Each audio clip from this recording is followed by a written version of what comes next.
All right, good morning, everybody. Welcome to the June 3rd, 2024 Grants Pass City Council Workshop. And first up on our agenda today has to do with minimum density and multifamily permits. Brad is coming up to get us started.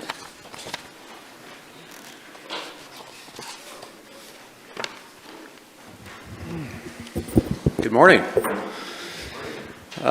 Yes, so we have a tag team effort on this first item on your agenda today. I'm going to introduce a few slides. Amber's going to come up, talk more in detail about the multifamily piece of it, and then I'll come back up and talk about the SDC. So we kind of have a tag team on this one. The summary, there's really three kind of overall topics on this one: minimum density provisions in the development code, and arguments to retain, amend.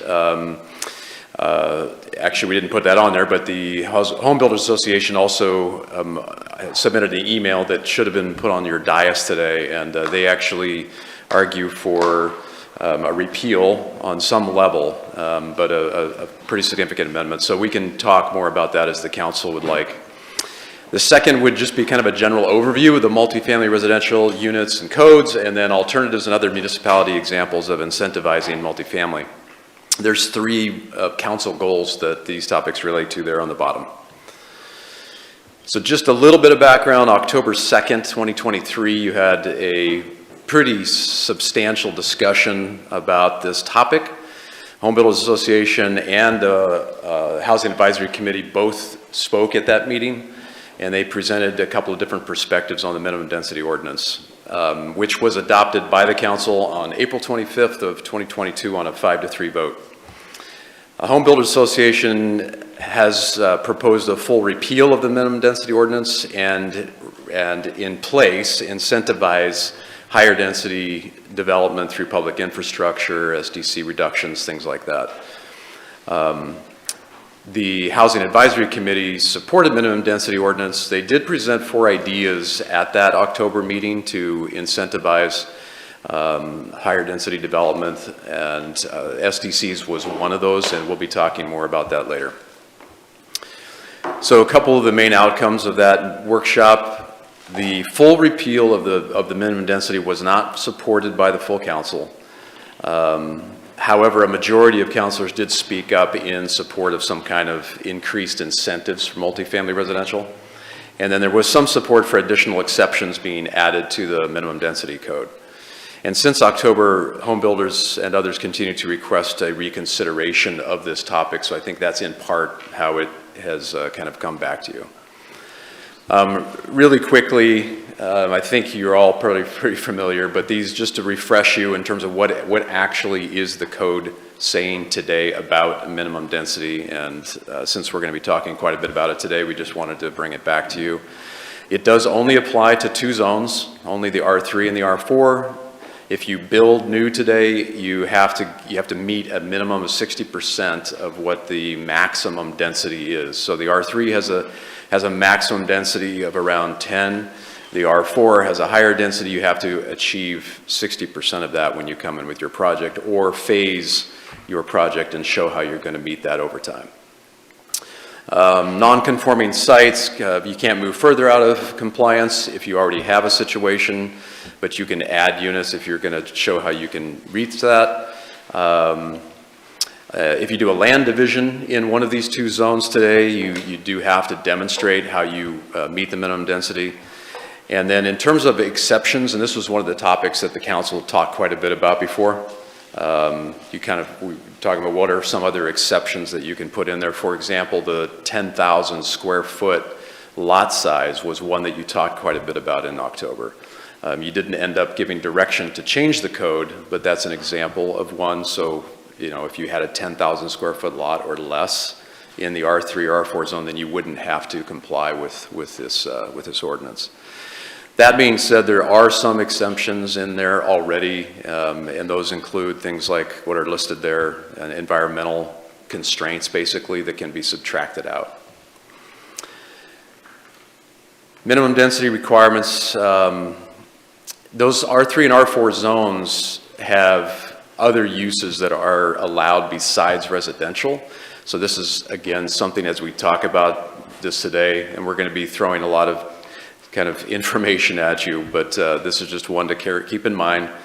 There are several other uses that you can do in the R3 and R4 zones, so we can't just assume that 100% of the area that's currently zoned that will build out as residential. There's professional offices and schools and daycares as well. So this means the balance of the vacant or the underdeveloped land could be used for something else. We have talked in the past about the other properties that are zoned R3 and R4, and that does include the RCC campus. That's over 80 acres that has R4 zoning. Asante expansion properties, parks, and other residential uses. So when Amber comes up, she'll talk more about how those factored in. And speaking of, this is when Amber comes up, and we'll continue on with the R3 and R4 and density. All right, good morning. So what I have here is a map of R3 and R4 zoned lots that show as underdeveloped, which is defined as $10,000 or less in improvements on the lot. I did pull out parcels held by RCC, Grants Pass School District 7, Grants Pass Parks, and the lots held by Asante immediately surrounding their current hospital. I also pulled out the parcels for Allen Creek Crossing, which is going to develop 68 units, and Nebraska Trail Apartments, which is going to develop 51 units because those are already spoken for those developments. I did note that repealing our ZTO did revert many of our lots back to lower density. So this map shows where are those lots that meet those minimum density as underdeveloped.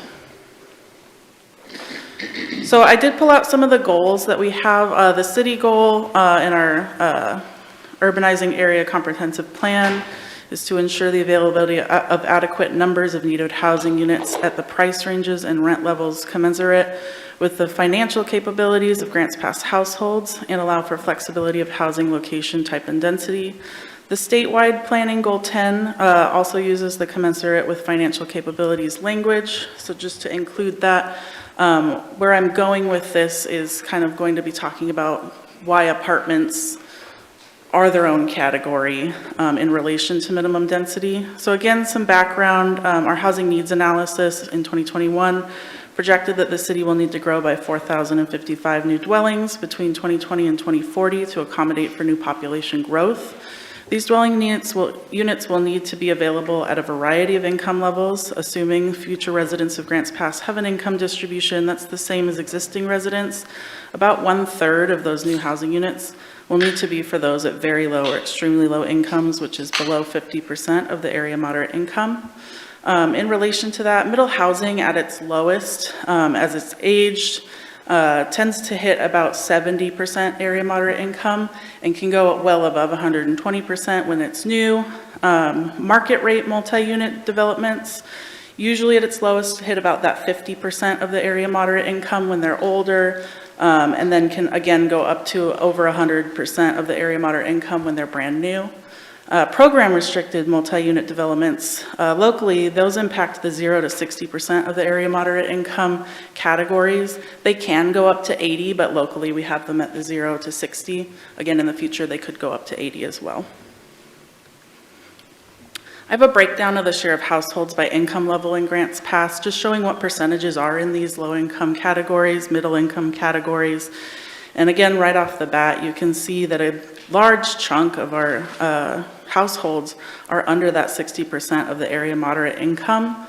And a good chunk of our households are under that 80 and 100% area moderate income. So just keeping those in mind. Our household tenure as of 2021 was 46% renters. So again, to keep that in mind. Now this is a breakdown of the average asking rent by building type in 2023. Our red is our apartment category, and you can see that other than the 1 bedroom, which came really close, it outcompetes all the other housing type categories in affordability and rent. Just throwing back to those income category breakdowns. And building type representative, our total housing stock is on the right side here, showing the 73% single family housing, whereas the available market rate rentals in 2023, you can see that 22.8% were apartments, which only make up 9.5% of our total housing stock, and only 4.3% of that total apartments is market rate. And market rate is what was pulled in these numbers because the low-income housing pulls from their own wait list. They wouldn't have shown up in that market rate assessment. So 22% of the available rentals were being supported by 4.3% of the total housing stock. And again, that breakdown of our market rate apartments versus our program restricted affordable apartments, again, that's just 4.3% of our total housing units. This one, again, is to show that right now apartments are really the majority of what's providing for those one-bedroom unit types, whereas our total household size for total households in Grants Pass, 30% of our households are one-person households, and 34% are two-person households. So again, getting into that affordability of the availability of being able to get into a unit size that you can afford. And you can see here the red section is the apartment category, the yellow is our middle housing category, and blue is ADU. Our one bedroom is a heavy lift by the apartments. We are getting some middle housing in them. Our single family instances tend to be our older 90, 100-year-old homes, because that's when they were being built as a one bedroom.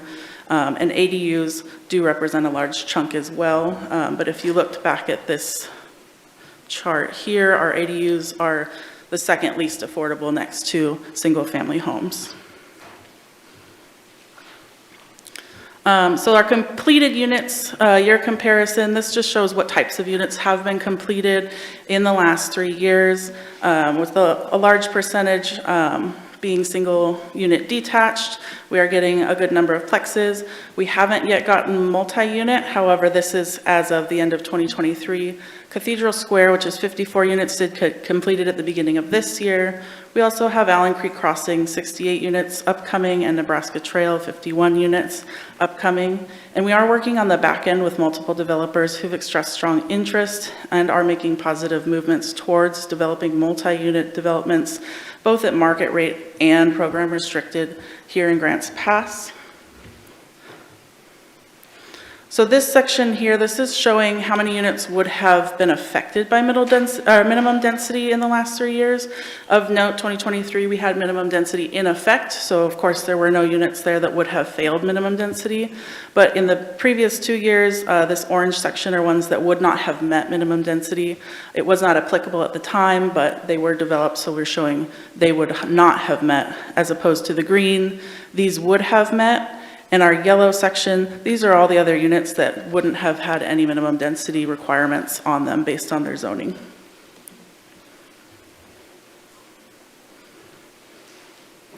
We're also making changes and have been making changes to encourage multifamily development, but it's a long process. Early this year, we changed the open space requirements to reduce them and make them less of a barrier for multifamily developers. Last year, we removed the parking minimums. We're working currently on an increase to maximum building height limit, and we're also working on adjusting the urban renewal area funding for housing to include multifamily development at market rate levels. That one in particular is important because we have come to the understanding that one of the holdups with our local market and multifamily housing development is that it's been so long since market rate has been developed that banks are having trouble providing comps on those rent amounts. So they're having trouble loaning at appropriate amounts because they don't have anything to compare it to. So that's where the urban renewal area funding we're hoping to roll out to help get that pilot program to come through and allow banks to comp again on those. And then we're also having multi-unit property tax exemption. That's a housing production strategy that's scheduled to begin refinement in 2026. SDC ordinance highlights. In general, the city improvements, capital improvements project, oh, it's you? I was just reading it. I do have a couple other notes to throw in. So we did have in that analysis of the last 3 years, we did have projects in both R4 and R3 that were able to meet minimum density at varying levels of percentages. We had quadplexes, duplexes were able to meet those minimum densities. We had homes with ADUs that were able to meet those minimum densities. And the lowest type that I saw, we only had 2 that came up in the last 3 years that went into the R4 section, but the lowest type that came up was a 4-plex, and they met at 86% of the density percentage. And I just want to, again, reiterate that the point of all those charts was to show that market rate apartments meet a specific spot in our income brackets that middle housing doesn't quite get low enough to hit, and low-income housing doesn't quite get high enough to hit sometimes. And so it's really important to protect for the future of being able to build those units, because in order for them to age and get to that low-income level naturally occurring, we have to build them. They can't get old if they don't start getting built. Any questions on those sections, or do we just, I'll come back.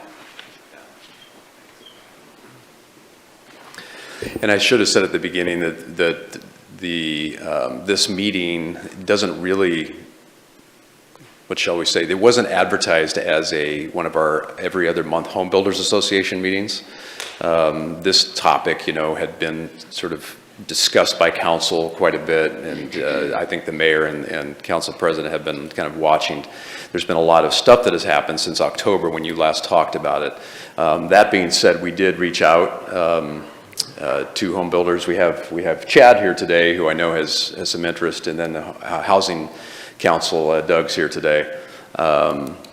So in terms of how you want to proceed after we're done, if we just wanted to clarify that we still have the Home Builders Association every other month going on, and this was a topic that was addressed kind of indirectly in their letters, but so just wanted to touch on that. So the last topic the council wanted to hear about was, is there any opportunity within the system development charges to use those as a form of incentive for some of the increased density type projects like apartments.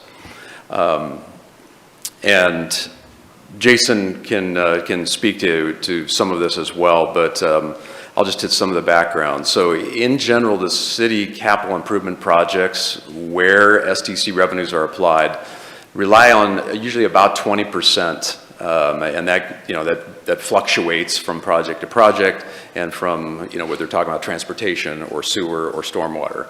But we felt like that 20% was kind of in there. So that's where the city has been. And then ORS does give, as you know, a lot of guidelines on what SDCs can be used for.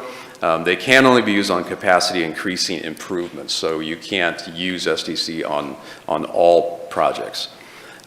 They are imposed on all development that connects to city water, sewer, stormwater, and it's also used for parks and rec and transportation. Today, they're payable at the time of the building permit, or if there's some other authorization to connect. So every once in a while you get a septic that fails and they need to hook up and they're not really doing a building permit. But for the most part, where we see SDCs today, collected is at the time of that building permit. There's two primary forms of SDC incentives that are used around the state that we found. SDC amount in terms of just actually reducing the amount of the SDC and not having any replacement of that. We don't see that really because of the first bullet. That we rely on SDCs pretty heavily, and so we have always wanted to identify a replacement revenue for those. The timing of when those SDCs are paid is one that you see some jurisdictions use, and we'll talk about Medford's here. The city has actually had a deferral of SDCs in its code for a long time. It's in Municipal Code 3.10.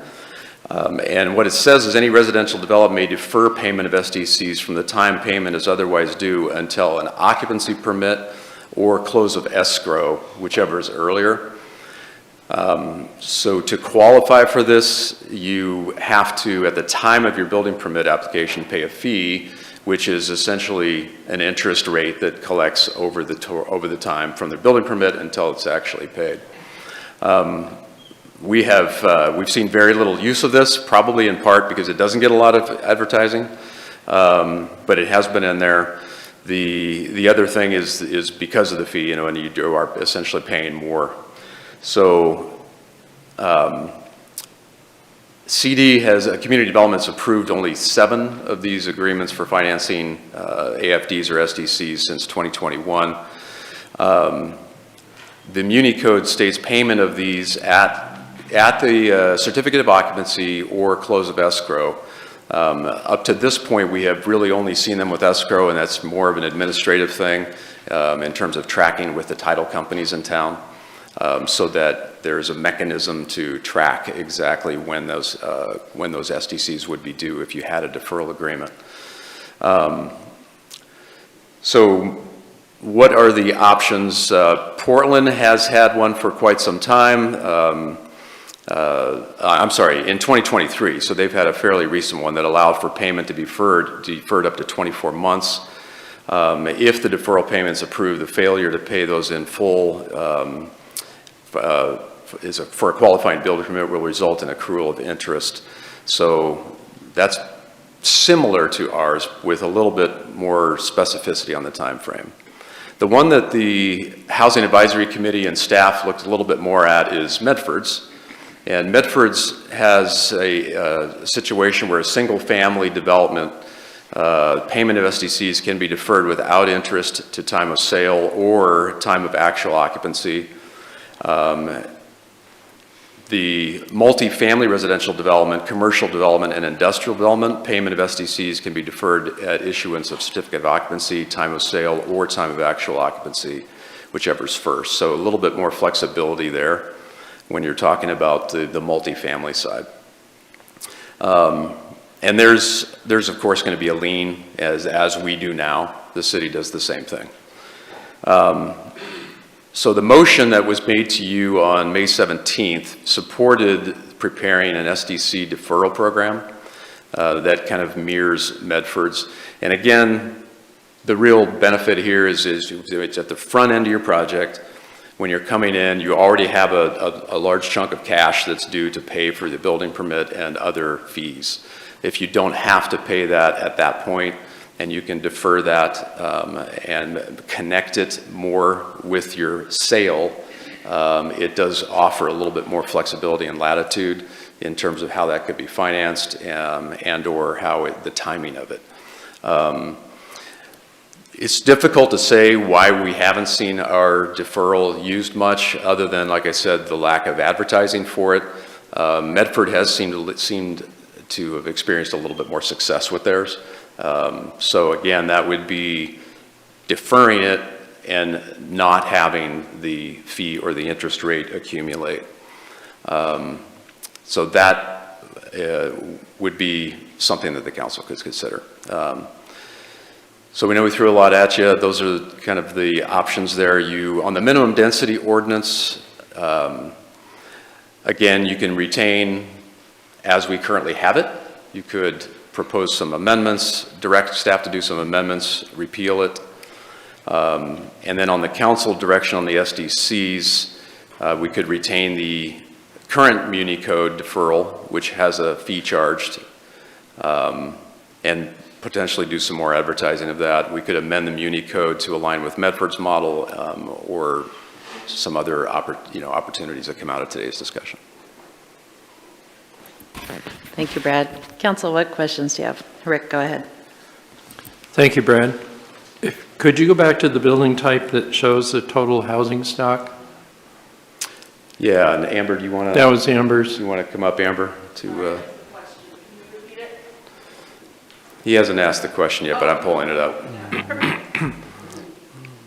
Is it this one, Counselor? So there was a total housing stock building type. Yes, no, keep going.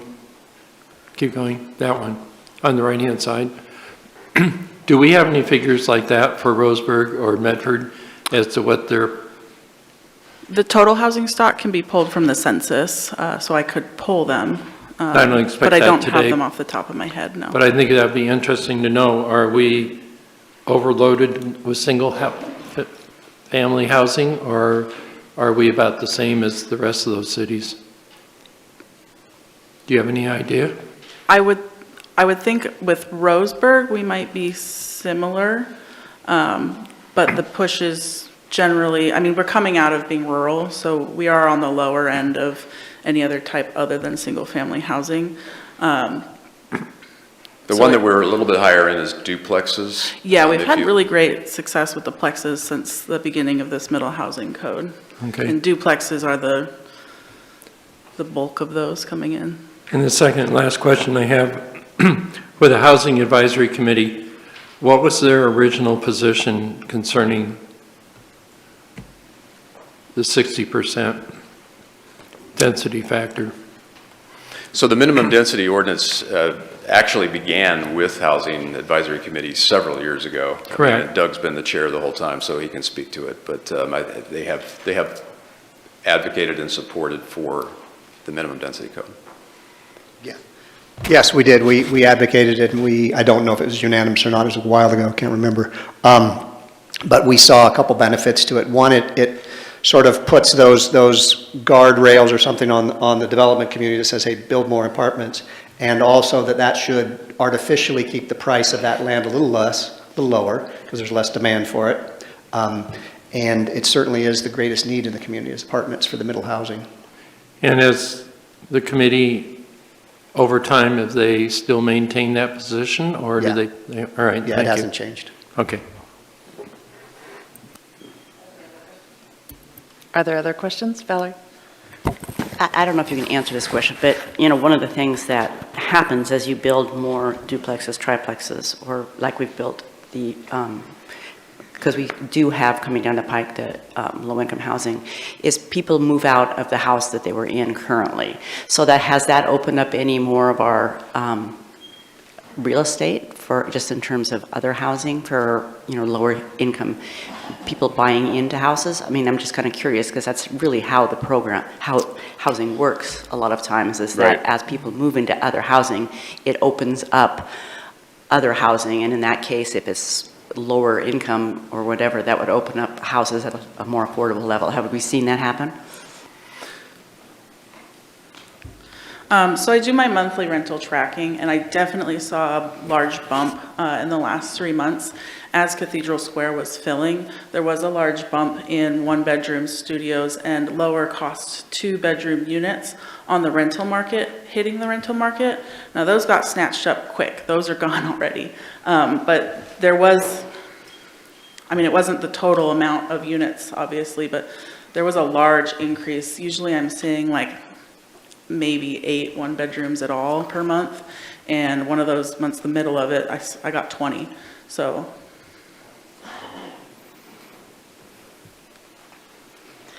Brian and then Rob?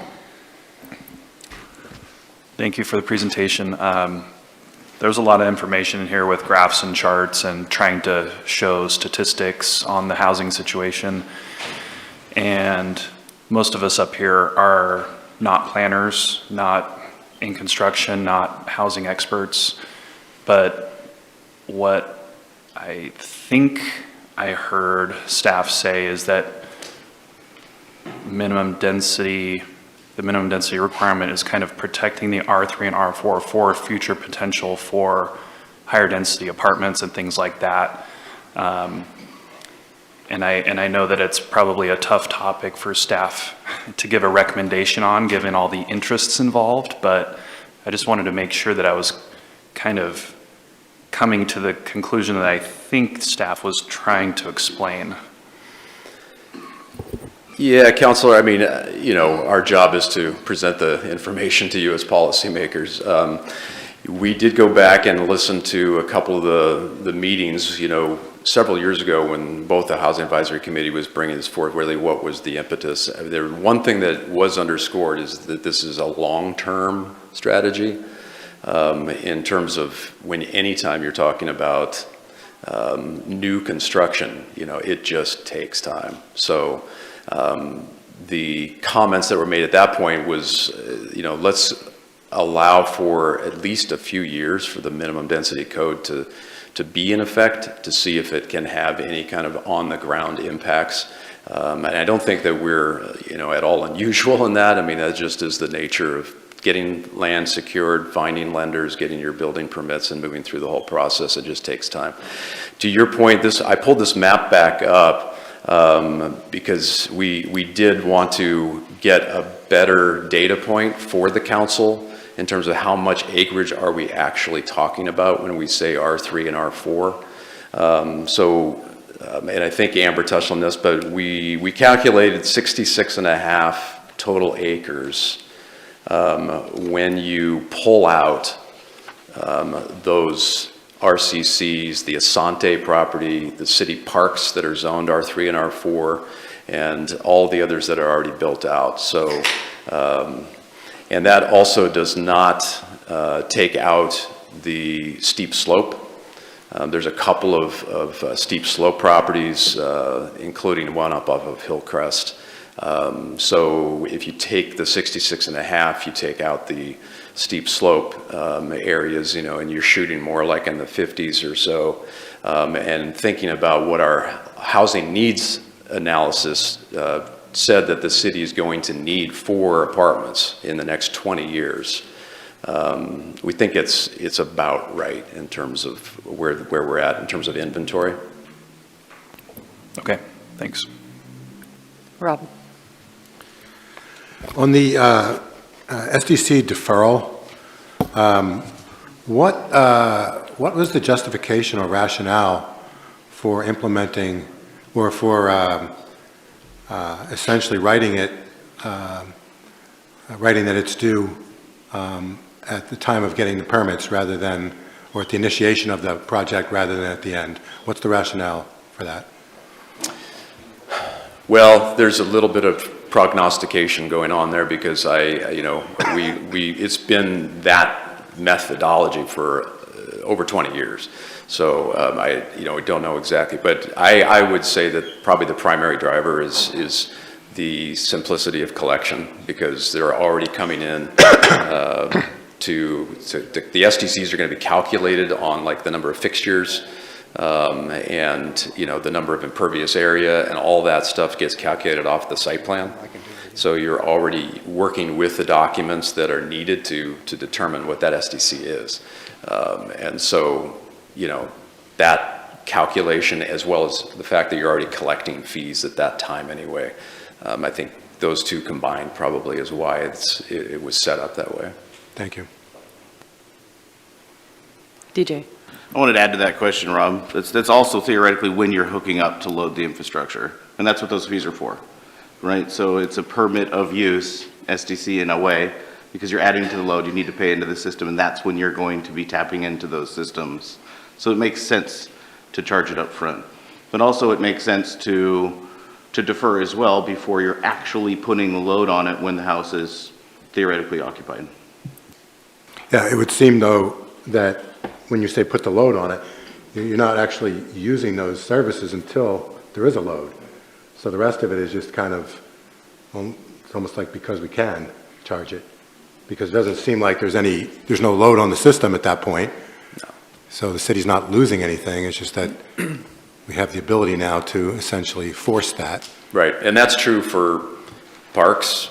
I mean, you're not going to use the parks until they're occupying the houses. It's true for transportation. So correct. Doug, did the Housing Advisory Committee have more to add? Yeah, one other direction to look at this. Roughly 60 acres, you said, fits this category. And so to compare that to other buildable lands in the city that fit that category, roughly 535 acres fit that same category of underdeveloped by 10,000. And so that 50 or that 60 acres represents about 12% of buildable land. So when you're sort of saying, are we restricting too much land and is it too cumbersome on the community? It represents about 12% of buildable lands. And did you have anything on behalf of the SDC incentive deferral that you wanted to add? No, I think it's an excellent idea. We've talked about it and we've recommended the same. It feels like it feels like there's very little downside to that whole thing if SDCs are deferred till the end of or till C of O or sale. Thank you. Valerie?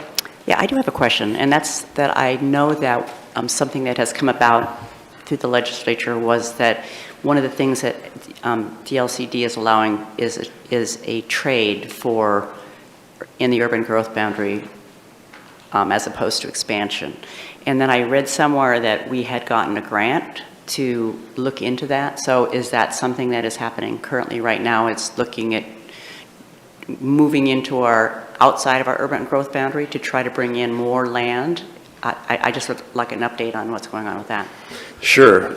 Yeah, the city has been for about 2.5 months under contract with MIG, which is a consulting firm in the West, and they have an economist on staff as well. And so they have begun the process of identifying urban reserve lands, which the urban reserve is that sort of perimeter outside the urban growth boundary that is more of a 40-year land supply, at least it was intended that way. So they're looking at both property that is currently in the urban growth boundary that's really not been doing much in terms of just sort of stagnant almost, and looking at those that are outside to see if there's any opportunities to swap those. Okay. So yeah, that work's being done. Okay, thank you. Council, do you have other questions? Okay. No And just a further- reminder, Mayor, I'm sorry, that we did have the email from Justin Gerlich that was put on there that had some other points on the minimum density. Thank you. All right, on the topic of minimum density, does anybody have discussion? DJ? Sure, I'll jump in here first. Yeah, I'd encourage everybody to read this email. It kind of spells out the challenges that are happening for utilizing land in this community with the current density standards. You'll see on point 1, using a real property from Jackson County Housing Authority, one apartment could be upwards of $380,000 per unit as advertised because of the challenges that directly correlated with the challenges of the minimum density percentages. You also notice that one thing that wasn't fully considered when we did this, and we couldn't anticipate seeing it, is minimum housing. We're seeing increased density in low density zones because builders and developers are allowed to build higher density in low density zones, which is heretofore unheard of. So accounting for that density is we are getting farther into our housing needs than we anticipated because of middle housing. Well, unfortunately, we're finding that this minimum density standard is so onerous that it's actually negatively impacting the ability to build density on middle housing applications, which is kind of shocking to me because the reason that code is there is for higher density on lower density zoned properties. So it's hitting us from both sides, this minimum density. So basically, to put it simply, the current minimum density standards are prohibiting building. So if you look at those 66.5 acres, based on the information that we have, you are not going to be able to see the impact that it has simply because you won't see them being built on because the percentages are so high. So unless we adjust that, I can say with fair certainty that those acres won't be developed as council had intended. Now, the intention was great. Yeah, we need more housing. We have a housing need. So let's do something about it. I think unfortunately we have overreached a little bit and created an onerous circumstance that's going to prohibit building, which is contrary to the goal in the first place. So what I would like to see, what the home builders would like to see, is a reduction in that percentage and some accommodation made for middle housing applications. Brian? Well, there was one slide in here that talked about units completed by year, and there was a chart that showed in 2021 and 2022, the number of units that would have failed minimum density had it been in place in those years. In 2022, it was 7 units. In 2021, it was 13 units. And that's, assuming that they had failed, that's before they had tried to, replan their project in order to fit minimum density, which I'm sure some of them probably would have, and maybe some of them probably would not have. But the fact that, 92 to 95% of projects wouldn't have been affected by minimum density at all, I don't see that minimum density is this huge burden to bear for the housing community, especially when the whole goal of minimum density is to try to get these apartment complexes and higher density developments that we sorely, sorely need. We can talk about how expensive they are and everything, but that doesn't negate the fact that we still need them. And so if we don't have available R3 and R4 land for those to be developed on, and we already have a very small amount of that land that can be used for that, it's just going to make it harder to build those kinds of housing types. So I haven't seen that minimum density has hamstrung the building community. We're just talking about R3 and R4 zones, so I'd probably be in favor of giving it another couple years and see how things play out. As staff said, these things take several years to see how they work, so that's where I'm at. Joel? Yeah, it's interesting. And what the reality is, it's hard to ascertain because there's a lot of moving causes. When I look at the same graph, I look at the 118, 148, and 100% that they would not have been affected, and that there were fewer of those built. And then the question is, well, why? And then I look at the green, and again in the green, there's fewer units built in 2023 compared to 2021 and 22. And there could be several reasons why, the economy or whatever. And then when I read Justin's email to us, he addresses the topic, and of course, nothing's 100%. But he talked about let me see here. That the minimum densities made it economically unfeasible to build it. And I don't know if these reductions in the amount constructed reflect that or not of the minimum density. I don't know. It certainly, if you believe Justin's email, it would have an influence on why there were fewer projects built in 2023 than 2021 and 2022. Valerie? And I think we all know the interest rate and building has just been more difficult. I will also tell you, having lived in the world of low-income housing and 3-story apartments, that they just increasingly get more expensive to build. Part of it is simply the elevator and the elevator fees and the maintenance fees and things that didn't used to be there that now are there. So they do become more difficult to build in terms of cost-wise. And the other factor we have going against us as opposed to Medford is Medford's their median income is much higher than ours. So until we bring up our median income, we've heard it for years, it's got to pencil out, it's got to pencil out, it's got to pencil out. And I'm not opposed. There are certainly some R3, R4 places that I can certainly see are made for large apartment buildings.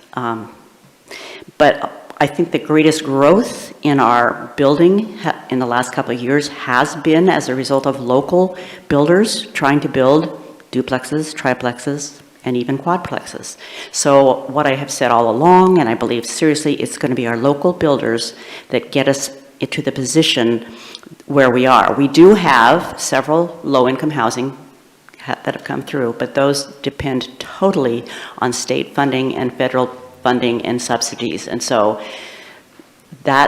those are the ones that you have to go through the state for. And I will tell you, most recently, trying to refinance some of those properties is becoming more and more difficult. So the banks are having more difficulty as well with the 3-story ones. So I would love to see them. We'd all love to see them, but they're not getting any easier to build. And I believe that it is the middle housing code and being flexible, because that's in our goal. It says right in the goal to be flexible.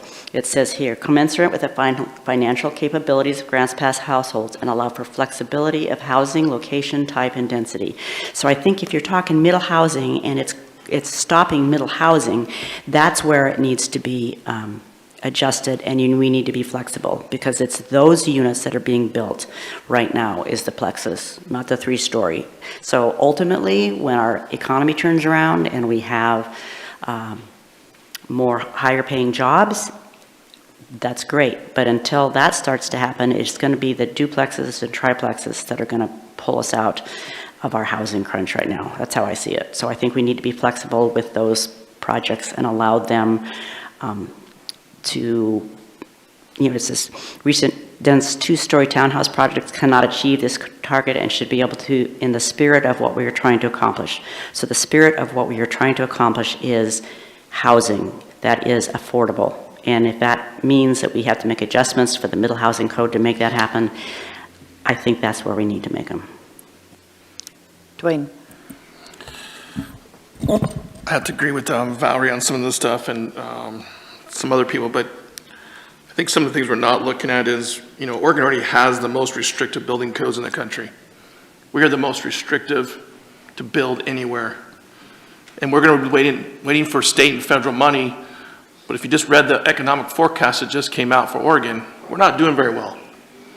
I know the paper wants, some of the papers want to code it, but, manufacturing's down, our natural resources, we're negative on everything except one thing in that thing, and that's one that's been fused by dollars put in by the state, and that was Intel, which is chips.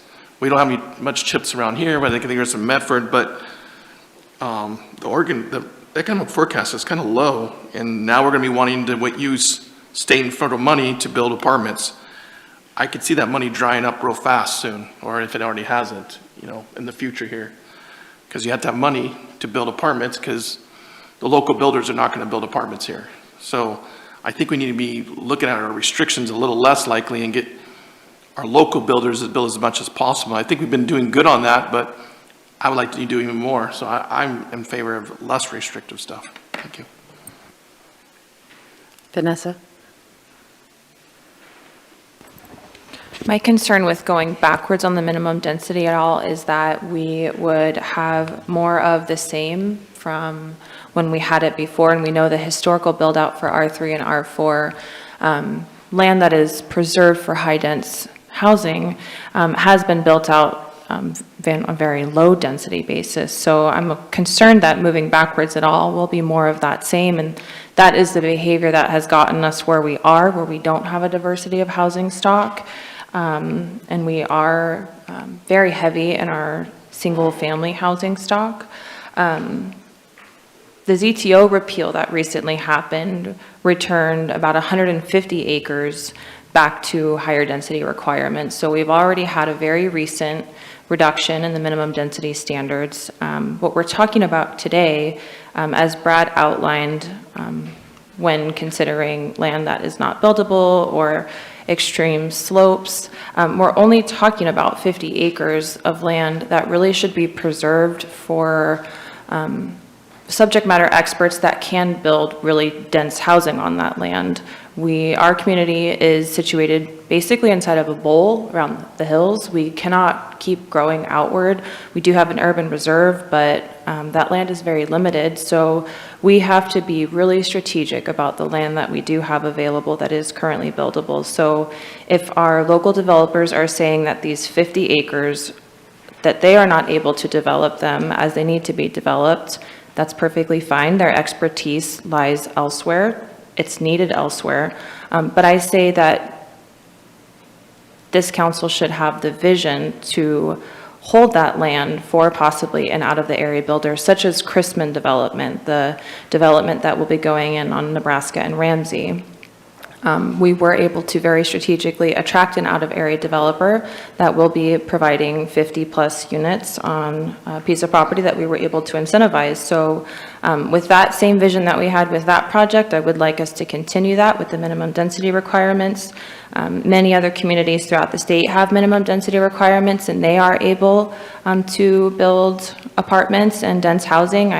When I drive through Central Point or Medford, I see it, so I know it's possible. Although we have a group of local subject matter experts that can't get it done, that doesn't mean it's entirely impossible. It means that maybe we just have to think outside of the box. But I would like to encourage this council to protect the 50 acres that we're talking about today. All right, well, we do need to provide the staff with some direction on whether you're interested in retaining, amending, or repealing minimum density. I'm not sure I've heard a consensus here. Brian? Well, in the interest of moving things along, I'll just move to retain the current minimum density ordinance and also to amend the SDC referral to align closer with the Medford model. Is there a second? Seconded by Rick. Discussion on that? Valerie? Yeah, I'm just going to say that I think what you mentioned, Vanessa, is very true. We are in a bowl.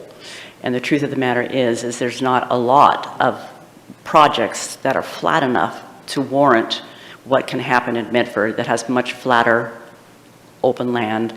And that's the problem we come across, is that we don't have enough land. To make it economically feasible for them to build a project, it has to be large enough to get enough units to make it happen. So, like I said, there are certain properties in this community that I say, yes, you know, Terry Lane, some of those are big, flat properties, but I also feel, once again, if we're hindering local builders from doing townhouses and things on middle housing lots, then that is, in effect, not a good thing. And I can see down the road needing them, but we also are going through the process with DLCD to look for more flat land that might be in our urban reserve to make that happen. So at this point, I'm not going to vote for it. I am in favor of doing the changing the SDC when they pay, but I am not in favor of retaining the middle housing as it is if it's indeed hindering our local builders. DJ? So for minimum density, the fact remains that it's hindering development on those lots, and it's not a matter of expertise, it's a matter of money, and that's just all there is to it. As far as the SDC goes, I could get behind that. However, I have a clarifying question. So Medford's model is interest-free, principal due on C of O. Do they also charge a fee? Grants Pass charges a fee for services alleged. So I'd align with that as if it's no fee, no interest, principal due on C of O. No fee? Yeah, no fee or no interest in Medford. Cool, thank you. Any further discussion? All right, well, the motion was to provide direction of retaining the minimum density ordinance and then amending the municipal code regarding SDC's deferral to align with Medford. And Brian, you made that motion, so how do you vote? Yes. Valerie? No. Joel? No. Dwayne? No. Rob? Yes. Vanessa? Yes. Rick? Yes. DJ? No. All right, we've got a 4-4 split. So it's kind of weird on a directional ordinance, but or motion rather. I'll go ahead and make the yes vote. Any further discussion on this topic today? All right. Moving on to our next item, Caveman Pool. Hi, Josh. Good afternoon, Council Mayor. So we've got kind of again, another tag team presentation. I'm going to provide a brief few overview slides, And then the YMCA CEO, Jay Berry, will be coming up to give a presentation on the YMCA's ultimate goals for a new facility. I'll then come back up after Jay's presentation and fill in some gaps with some further information for council to consider.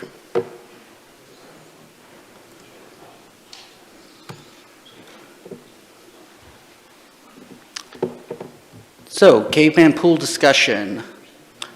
With this, the subject and summary is city staff is seeking direction from city council on how to proceed with the potential YMCA partnership and the Caveman Pool project as a whole. This is in relation to the council goal of infrastructure. For the brief background, on April 29, 2024, City Council reviewed next step options for the Caveman Pool project. Those options included 2 different pool designs, cost-saving measures, potential funding options, and a potential partnership with the YMCA.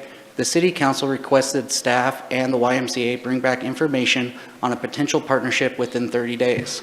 So that's where we're at right now with this partnership option. I'm going to go ahead and pull up the YMCA presentation. And Jay Berry, if you're willing to come on up, we can get you started. So if you just click the mouse, it'll do its thing. Okay. Well, first of all, I'd like to thank the councilors and the mayor for inviting us to present on this topic. What I would like to talk about today is Caveman. I'd also like to talk about what you know about the YMCA, and then what you don't know about the YMCA, what our future vision is, how the Y will deliver on this mission, the resources needed to deliver on this mission, and a timeline. So the question has arisen, the city has 6.5 million, and there seems to be a question of, are they going to invest that into the Caveman Pool or the YMCA? I think that's the wrong question. The YMCA is in total support of the city, no matter what you decide to do with the funding. What we are looking for is a future partnership that is not contingent upon whatever you do or whatever you decide to do with Caveman. We've enjoyed managing Caveman for several years, and we look forward to continuing to do that. But again, it's not an and or question in our view. Now, what you know about the YMCA, our membership has exploded. We are literally busting at the seams. So from 2020 to 2024, our membership has grown to over 11,000. This number was identified last Thursday, so you could probably add another 100 onto this today. That's how fast we are growing. Now, this is just a chart that breaks down how we contribute to the community. And I'm going to have to turn because I can't even see my own slide. My eyes are going bad. But basically, we have over 11,000 members. We have 2,500 that are senior citizens. We have 2,500 that are under the age of 18. Last year, we had 215,000 swipes by members. We're on pace for 2024 to reach about 275,000. So again, we are growing. We provide child watch for our members, so when they come in, they can actually have their children taken care of so they can get some time for themselves and spend a couple hours working out. We have 157 children that are involved in preschool, after school, and summer programs. We also have 85 members that are involved in various wellness classes that we offer that help them to deal with chronic disease, whether it's diabetes, living with pain. So we offer those classes. We also have over 35 classes that we offer that are water aerobics, Tai Chi, yoga, you name it. 72% of our members are receiving some sort of scholarship or financial aid for either membership or programs. We sponsor the Turkey Trot. We had a very successful Turkey Trot last year, and that's something that we're going to continue to do. We think it's a huge component of the community. We also provide youth sports. We have over 950 children that are involved in our youth sports programs. We have swim lessons, we also have 750 kids that have learned how to swim at the Y. And 107 of those receive funding through YUSA grants.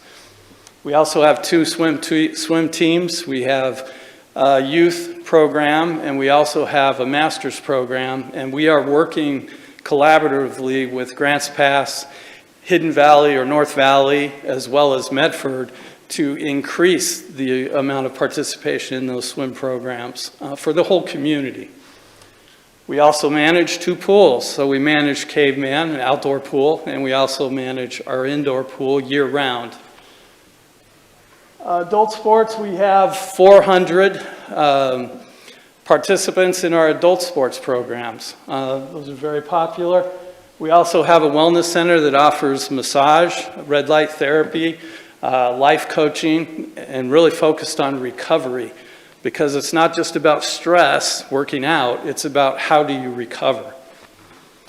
We have 145 staff, dedicated staff, and we have about 45 volunteers that work at the Y. So that's our impact on the community.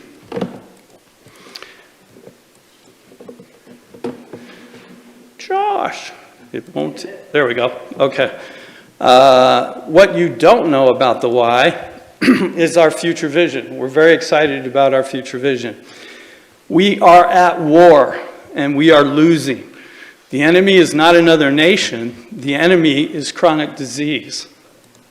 Now, just to let you know how formidable of an opponent it is, the Department of Defense last year spent $916 billion to defend this country. That's almost 3% of our gross domestic product.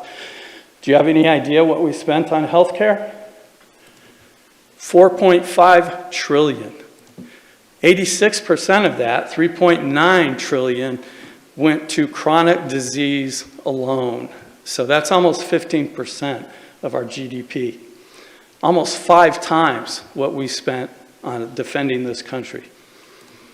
Now, that comes out to $13,493 per person.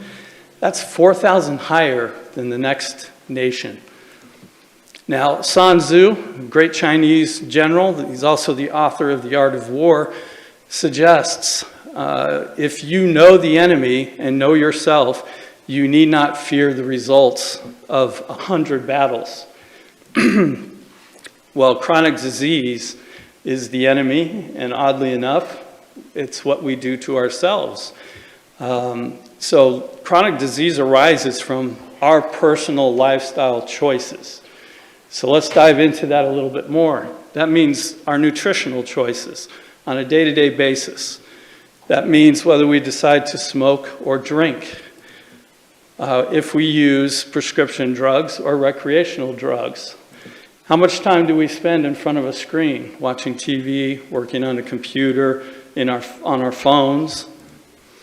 How much time do we play? How much time are we actually active?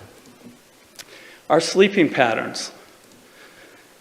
Stress. We all have stress, but the important part is how do you manage stress? And mental health. So you could suffer from depression. It's not about the fact that you're suffering from depression, it's how you choose to treat that depression. All those things are chronic disease. Now, how are we delivering on the vision? How are we going to conquer chronic disease? Well, if you take a look at our current healthcare system, we have the best technology around. We have the most powerful pharmaceutical products around. We have the most incredible surgeons in the world. And yet, we do not focus on changed behavior. That's what's missing. So we don't want to eliminate traditional medicine and replace it with changed behavior. We want to combine the two to become more powerful. Now, you've probably heard of a wellness wheel. I think it's a wellness arch. And if you look at the 8 different dimensions, you'll see intellectual, emotional, social, physical, spiritual, financial, environmental, and occupational. For us to build the wealth of our community, we have to look at all of these dimensions. And most importantly, if you know how an arch works, there's a keystone, and that keystone is called physical. That's health. And you've heard the saying, if you don't have health, you have nothing. And that's exactly what happens. Somebody develops an illness, that affects their occupation, that very quickly affects their financial world, that affects them emotionally, intellectually, socially. So you can see the domino effect. If you lose health, everything else crumbles. Now, we currently have partnerships. This is a network that we're developing. So we have partnerships with All Care, the Hub, Turning Point, Youth Project X Plus, Four-Way Community Foundations. These are all partners that are helping us to deliver on all of these different dimensions of health. So it's not just the Y and the swim and gym. We actually have partnerships where we're going to help deal with the whole individual. Now, the reason we do this is because we want to increase the quality of life. We also want to connect people that are in urgent need of these resources. We need to be the person or the organization that's helping them connect. So public safety is the end result. We get people they have a problem, we get them to the resources that they need to solve those problems. Now, healthy, if you go to a physician and they talk about health or they start defining health, they're going to use a word called homeostasis. That's a very obnoxious word, but basically what it means is balance. So if your body has thousands of regulatory systems that are working nonstop all day long. They monitor things like respiration, oxygen content, iron content, blood sugar content, even acid levels in your stomach. If those are out of balance, you are not in homeostasis. You are basically in a disease state. So for example, blood sugars, if your blood sugars are out of control, you are pre-diabetic or you are a type 2 diabetic. That's a disease, that's a chronic disease. So the goal is to get these people into balance. So we have created a program called Balance. And the tool that we use in that program is an integrated practice unit, or an IPU. Now this is an IPU. So you have a navigator at the center, and you have a member that meets with that navigator. And I'll just give you an example of how that works.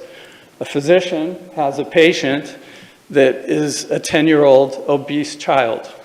They would send that individual to our navigator. We have a program called Smart Moves. We've built it in coordination with All Care. So it is a program designed to modify the child's behavior, thus removing the need for medication. And so that's an example of how the IPU works. Here's another example. You have a physician that has a 40-year-old patient that has knee problem. They send him to a physical therapist. Now, when you go to a physical therapist, you will be released once you've achieved your ADLs, your activity of daily living. That does not mean you are pain-free, fully functional, or have strength through full range of motion. What it means is you're a walking injury. You're primed for another injury that's going to be more costly and usually more severe. So after the person is released or discharged from physical therapy, they would go to a program that we call Life After Therapy, and that's delivered by a personal trainer. That closes the gap from therapy to independence. So that personal trainer will further condition that individual so they are independent. Once they're independent, they can choose, hey, I want to take swim lessons. I want to learn how to swim, to help maintain those changes. This is all done within an IPU structure. The key is that the IPU changes as the individual's health changes. Are we going to get to the ask soon? Right next. Next slide. you. Good timing. So that is the IPU. Now I want to show you an example from child obesity. Now this is something we're working at right now. So the average life expectancy right now is 77.5 years. A 10-year-old child, it's going to cost $1,000 a month for this medication for the rest of their life. So that's 66.5 years. That's $12,000 a year. That's almost $800,000 a year for the life of that one child. We also don't know what the side effects are, and we know that if they go off the medication, they are going to gain the weight back, plus more. Our solution, focusing on behavior, is $700 for a 24-week program. Now, let's just say this individual forgets a little bit, so they have to go through it twice. So over that 66.5 years, we're spending $1,400 to control obesity. So that's the difference. The ask. There are hundreds of examples of partnerships where the Y partners with cities. This is just a few of them. Mitch Park, where the city provided land, capital, and shared the operational expenses. Downriver, the city funded, they retained the ownership of the land and the building. The Y simply operated it. When it comes to YMCA at Seton, the city contributed the capital, and that was it. So there's lots of different ways to form these partnerships based on what is best for the city and what's best for the YMCA.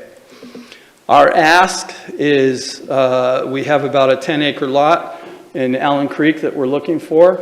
We would love if the city would donate that property and provide us with an advantageous lease.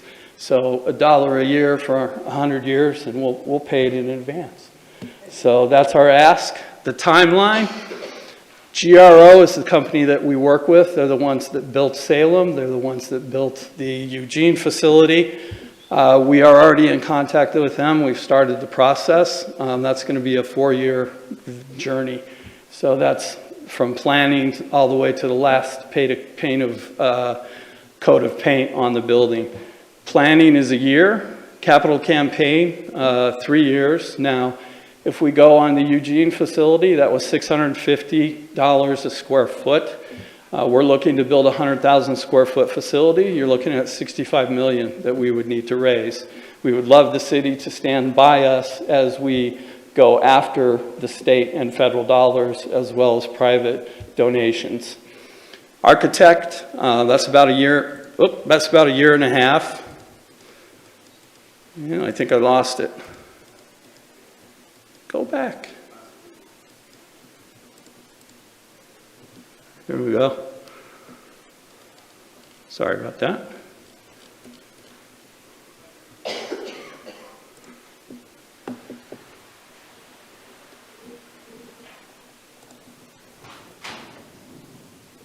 Okay.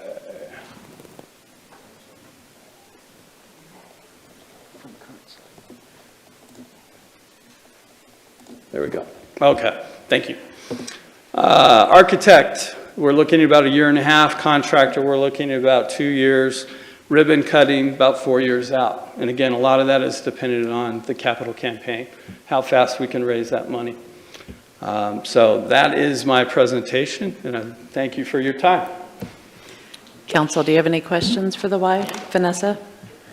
Yes, thank you. Would you mind restating your ask? It was on the highlighted landslide.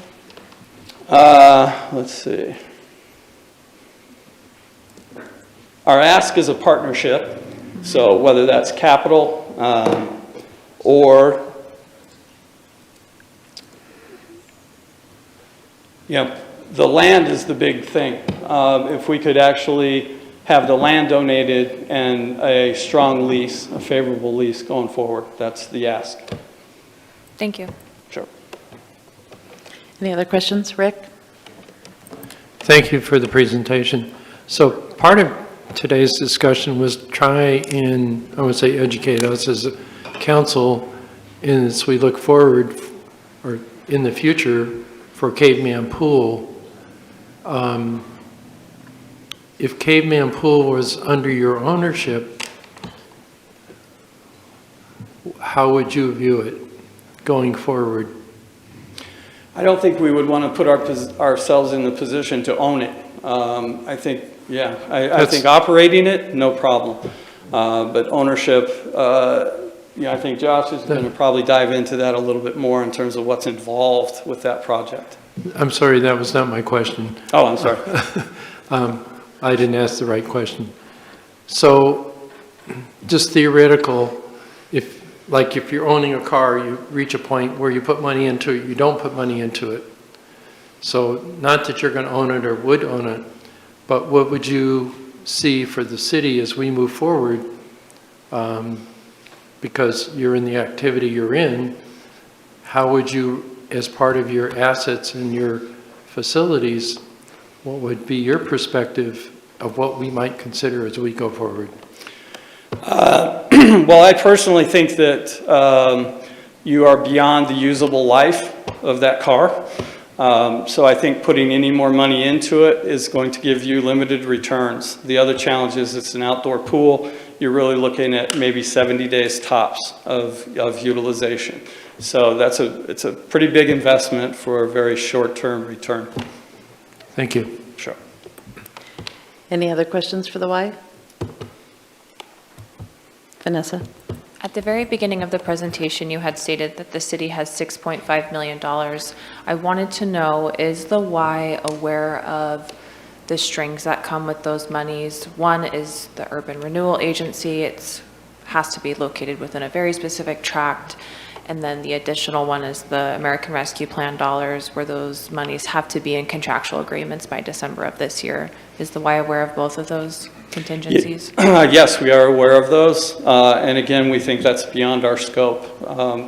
That's not really our decision to make. We want to support the city no matter what the decision is. But that's not our ask. We're not asking for the $6.5 million. Thank you. Brian? Thank you for the presentation. I just had a couple quick questions.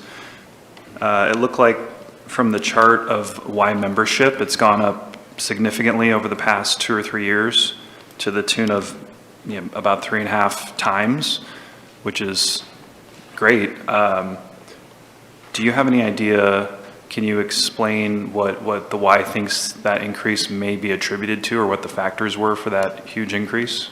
I think a big part of it is post-pandemic effect.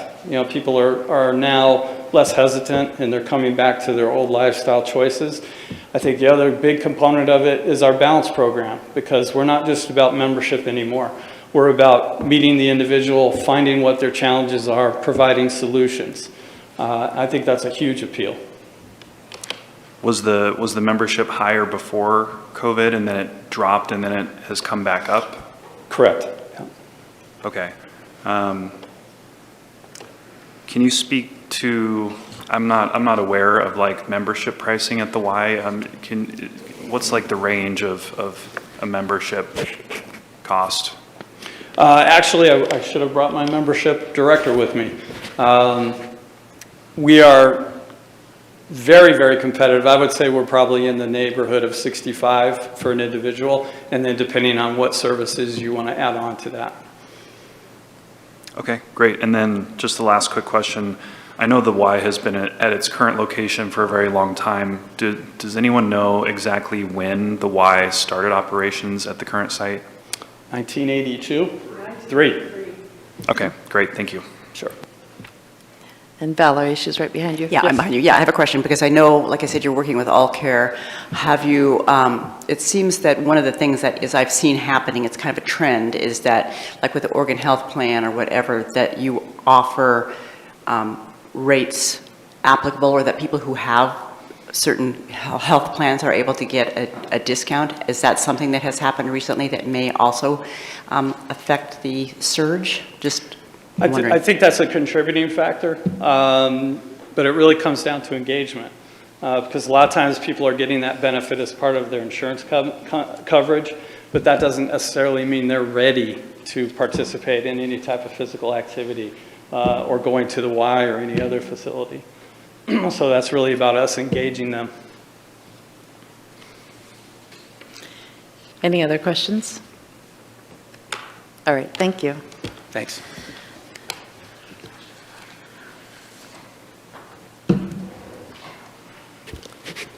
Good afternoon, Council.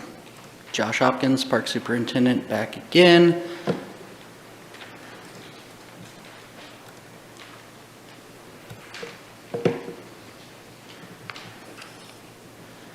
So I'll be providing a little bit more information regarding lease options if council would like to consider them, addressing some of the concerns that came out of the last meeting when we talked about that, as well as other ways that the city could partner with the Y in a way to help them move forward. First, I just did want to start with the Allen Creek Reserve property. This isn't the full Allen Creek Reserve. There's a few parcels that are not contiguous to each other. This is about a 9.52 acre total between 3 tax lots. It's currently outside of city limits, and it is within the urban growth boundary. It is expected to get annexed in the fall 2024. So as far as partnership lease options with the Y, we would be looking at a lease. We'd be looking at something that is a low lease with a longer term. Mr. Berry provided, the dollar at 100 years type of a thing. They currently have a similar type lease with the county where they're at. I think it's $1 for 7 years. With their capital funding campaign, having more years added on to that lease really helps them with that funding, whether it's with grants and or just to convince people to invest in this facility moving forward. As far as lease terms go, council could consider to have the exterior of the campus still be under care and control of the YMCA, but open to the public. This would allow for other pathways and for that exterior to act as kind of a public park, but it would still be under the YMCA's rules, regulations, everything like that. SDCs were used for the purchase of these parcels. Recreational facility is an allowable use. Additionally, we'd be more justified showing that we're keeping it with that SDC ruling by having that exterior campus still open to the general public to engage in recreational activities on. Mr. Baer provided a 4-year timeline for development. We could also potentially add in some benchmarks to make sure that there's an incentive to continue on that 4-year timeline with that development process.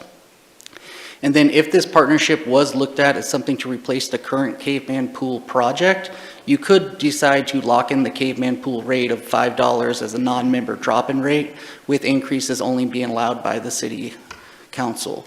Currently, the YMCA, I believe, has a $12 day use. Yeah, for just a drop-in rate. People that aren't members of the YMCA are still able to go to the YMCA pool for $12. This would lock in current pricing so that if someone did not want to be a member of the YMCA, they still had access to a pool within the city of Grants Pass. On the YMCA side, they'd be banking that even if someone was hesitant to be a member of the YMCA after numerous trips and seeing all the other stuff that the Y has to offer, they would be enticed to just join up. And then we could build in an agreement for future multimodal pathway development on this parcel and helping it connect into the other parcels that we're currently been working on. It's been a long since project plan is to develop a second part of that Allen Creek Trail on the other side of the creek as well, connecting up towards that New Hope area. There's also the potential to add some sort of funding assistance, although the Y is not currently asking for that. They're really just asking for the property. With the ARPA dollars, those would be eligible to be used. Council could consider allocating a portion of ARPA funds to help kick off the design phase, so long as council or the YMCA was sure they were going to meet our ARPA timelines for that. Additionally, City Council could look to create a maintenance reserve. That's something other YMCA city partnerships have done. And that would be if the City Council did opt to pursue this partnership as development of a replacement option for the current pool facility, you could set aside a portion of the general fund requirement for the current Caveman Pool as a future maintenance reserve so that 10 years from now, if the YMCA had a critical failure, they could come to council and request funding for that. Right now, the aquatics budget for the Caveman Pool is about $95,000. So if you chose a portion of that. When I worked at the city of Corvallis, we had the Osborne Aquatic Center. It was managed and run by the Parks and Recreation Department, but it was owned by the school district. And that's kind of the lease that they came up with, was that the school district provided a maintenance reserve that when major repairs came to be needed, the city was able to request funds from the school district for that. So at this point, we just need some council direction on how you'd like to proceed with this project and the partnership. We have a couple of options here. City Council is interested in pursuing a partnership with the Y as well as continuing with our current Caveman Pool project. The City Council could also be interested in pursuing a partnership with the Y as a replacement for the Caveman Pool project. Additionally, the City Council could be interested in not pursuing a partnership with the YMCA and then still proceed with our own project at the Caveman Pool or proceeding with neither project. I do have 3 more slides. One's just the next step slide saying if council is interested, I can bring up the last presentation from the April meeting to go in detail on that. And then we do have slides regarding the current cost implications for the Caveman Pool. Council saw this already, but just to take it down to, summarize it, we're still 7 million off from what we need for the Caveman Pool. And then there were some funding options for consideration, whether that was reallocation from ARPA, URA, interfund loans, or going out for some form of bond. So we do have those options to review as well if council is interested in them. But right now, this is pretty much where we're at with the current discussion on the YMCA partnership. And then depending on where we go with that, council can have further discussions on how to proceed with the Caveman Pool. Thanks, Josh. Council, what questions do you have? Brian? Thanks, Josh. Could you remind me the acreage of that Allen Creek property? Between the 3 tax lots, it's 9.52. 9.52, okay. And the YMCA currently, I did a rough calculation, but it looks like it's about 3¼ acres on the current site. And then I know there's several off-site locations as well. I mean, could I ask someone from the Y to clarify their current, the amount of space they currently use? Yeah, you can hop up there. I'll take that one. Roughly, if you draw a line, it's a little tricky because all that parking lot west of YMCA is actually the fairgrounds. So we only own, or part of the lease is like only 2 lines of that, if that makes sense. So roughly around 2.5 acres is, I think, what we are actually like in control of, if that makes sense. Does that answer your question? Yeah, and then do you have off-site locations, or is everything on that one site? We do have a childcare facility off-site. I believe that's our only one, and that's just near it's like near Cartwright's kind of. Yeah, it's I know RV where that place, site. the old RV place. Yeah. Okay, thank you. Any other questions at the moment? Vanessa? No, she's pointing to me. Oh, Valerie? My current question is as you build, if there's a partnership or whatever, how much say, when you go to the architect to have part of it like be open to outside, is that something that's been considered, or have we not even gotten to that part of the question? Are you talking about the pool facility itself? Yeah, the new pool facility being that they're, because, that's one of the things I know a lot of people really like about Caveman is that it has some outdoor access. And so I was just wondering whether that was something that you considered in moving forward. Well, I don't think we're. We need to use the mic so that you're on the television. Steal yours. Yeah, I think we're not even to the point of planning yet, but I would envision, if I were looking at my desirable list, I would say some sort of garage door system where you can actually open up and have open air to the pool. Yep. Any other questions? All right. Well, our discussion here is titled Caveman Pool Discussion, but I think it's not really about Caveman Pool, it's about the YMCA here. So does anybody have discussion on whether you're interested in pursuing a partnership at this time? Joel? Well, I think it's a no-brainer that, yeah, we do. I think it's good for the community. Everyone I've talked to, I was talking to the Chamber of Commerce this morning, I was talking to people at church, I was talking to people I play cards with, I was talking to kids on the street. I was talking to people that were attracted to the community for one reason or the other, and they talked about the why. Also talking to a county commissioner, and he said they would be very interested in partnering with us as well. So I put that in the Y's ear. Out of curiosity, we had a trip just really quick to Jerusalem, and we stayed at the YMCA. They had housing, which we could or could not have. It was run by the Muslim Brotherhood, and it was interesting. anyway, they really reach out and they believe in diversity and they do a good job in the community. Valerie, then Rob. Yeah, I would go in favor of going into a partnership with the YMCA. I pretty much agree with everything they said in terms of crisis that we have. And I know that the acreage of Caveman Pool, it's not big. It gets used 72 days out of the year. I mean, there's just a lot of things that make it to where, the majority of growth in our community is south of the river. So I think this is a plus, and we talk a lot about the fact that youth don't have a lot to do in our community, and I think partnering with a Y would be a positive. Rob. Is there a dollar value to the land that we're talking about potentially donating here? I can look that up as we continue to discuss that. I'll add it up and get on there and see what the dollar amount is. And also, if council wants to, we do have the other presentation, because this was one portion from our last workshop. You wanted us to come back to you with potential YMCA partnership discussions.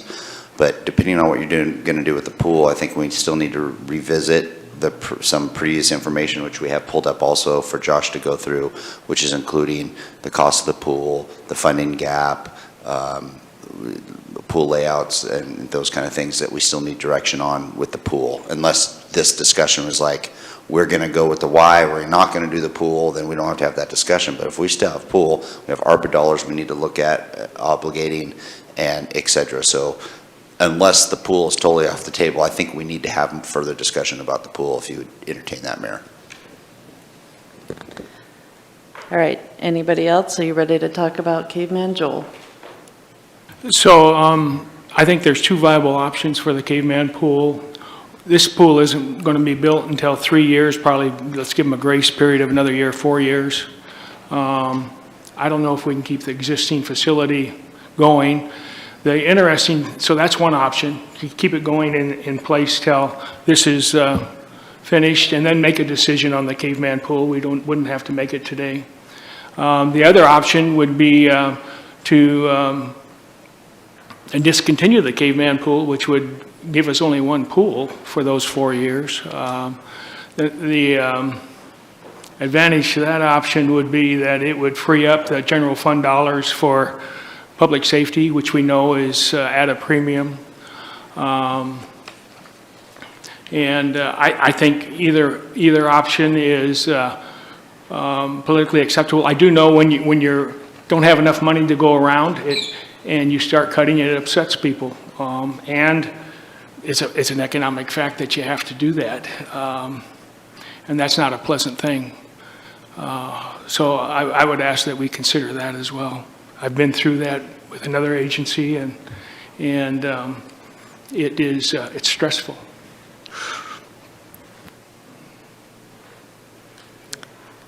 All right, let's continue with the pool presentation.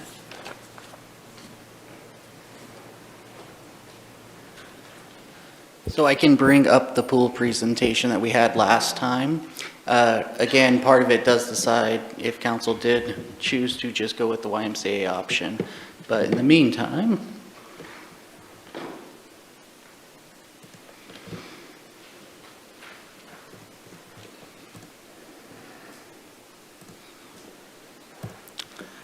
so I'm going to go through this pretty quickly because council did review the same presentation in April. I didn't update the date. So for the next steps with the pool, what we were looking at was 2 different pool options for one. We had a base design option that came in at $10.2 million, and that included the parking lot, bathhouse, 2 stainless pool vessels, water play feature in the activity pool, 3/4 meter diving board, and a water slide. Additionally, we had another option that included additional amenities, which would require increasing the depth to 12.6 to add a dive platform, 2-meter dive board, additional drop slide, a half-court basketball court, and then a couple of change options for pool heating as far as broilers, heat chillers, things along those lines. And for this project on the full amenity list, it came between 10.8 to 10.87 million. RSA did provide us a list of cost-saving options. Not all of these cost-saving options save us what we see. It just takes it away from the direct cost. Some of it put it on other packages that we'd have to source outside of a contract with the design and the developer. And what we do is save on any sort of markup by doing that. In the bathhouse, they identified $233,000 worth of saving options, which again, that's just off the direct construction cost. A lot of these features would still need to be purchased just at a lower rate. Site work savings of about $20,000, parking lot savings of just shy of $50,000. We do have a partnership option for cost sharing on the parking lot with District 7. We're still waiting for direction before exploring that further. And then the big cost options savings were with the pool features. One was to take any competitive swim features out of the bid package, put that into that fixtures package where we'd source that outside of it and save $34,000 off the actual construction cost. And then switching the pool vessels from the stainless steel to the traditional shotcrete, that would save a little south of $900,000 for the whole project. As a whole, the design option savings came out to $1.2 million potentially for this project. RSA still did recommend a markup of 25% of the direct construction cost. This increased the project up to $13,570 or $13,578,391 to $13,587,592. With that 25%, it's for permitting cost as well as provides a little bit of contingency built into there, and it provided more of the engineering and phase 2 and things like that that we still don't have a contract in place with. The current resources we have for the pool was $1.2 million from ARPA, $5 million from the URA. The LB 6393 has $140,937 cash balance, totaling out to $6,340,937. That put us down to still being short $7,246,655 if we were to incorporate the add-on features as well as not take any of the cost-saving options. As far as funding options for consideration, we had a few potential options here. One is to increase allocations from either ARPA or the URA. This obviously would decrease resources for other projects. URA does require a hearing, and ARPA, I think at this point it's safe to say it's likely going to have timeline issues for when we need to have some of the stuff under contract and ready to go. As we move forward with this, you almost got to consider you're looking at, you know, an $8.2 million shortfall, since the 1.2 from ARPA, with the timeline issues we have, we may not be able to hit those. Then we had the option of an interfund loan. It may not be viable with the city's current budget and other obligations like water treatment plant and other loans that we have going on at the time. And the final option we had was a voter-approved general obligation bond. It may be the most viable option if you chose to do the full cost of the pool. That'd be like $13 million. With that, it came out to between 29.5 cents to 30 cents per thousand. We all know that they shot down the Three Rivers bond in the county side, and the Humane Animal Control increase did just recently get removed from the voters as well. The general fund back may cause other impacts for other loans, as in water treatment plant loans and things like that.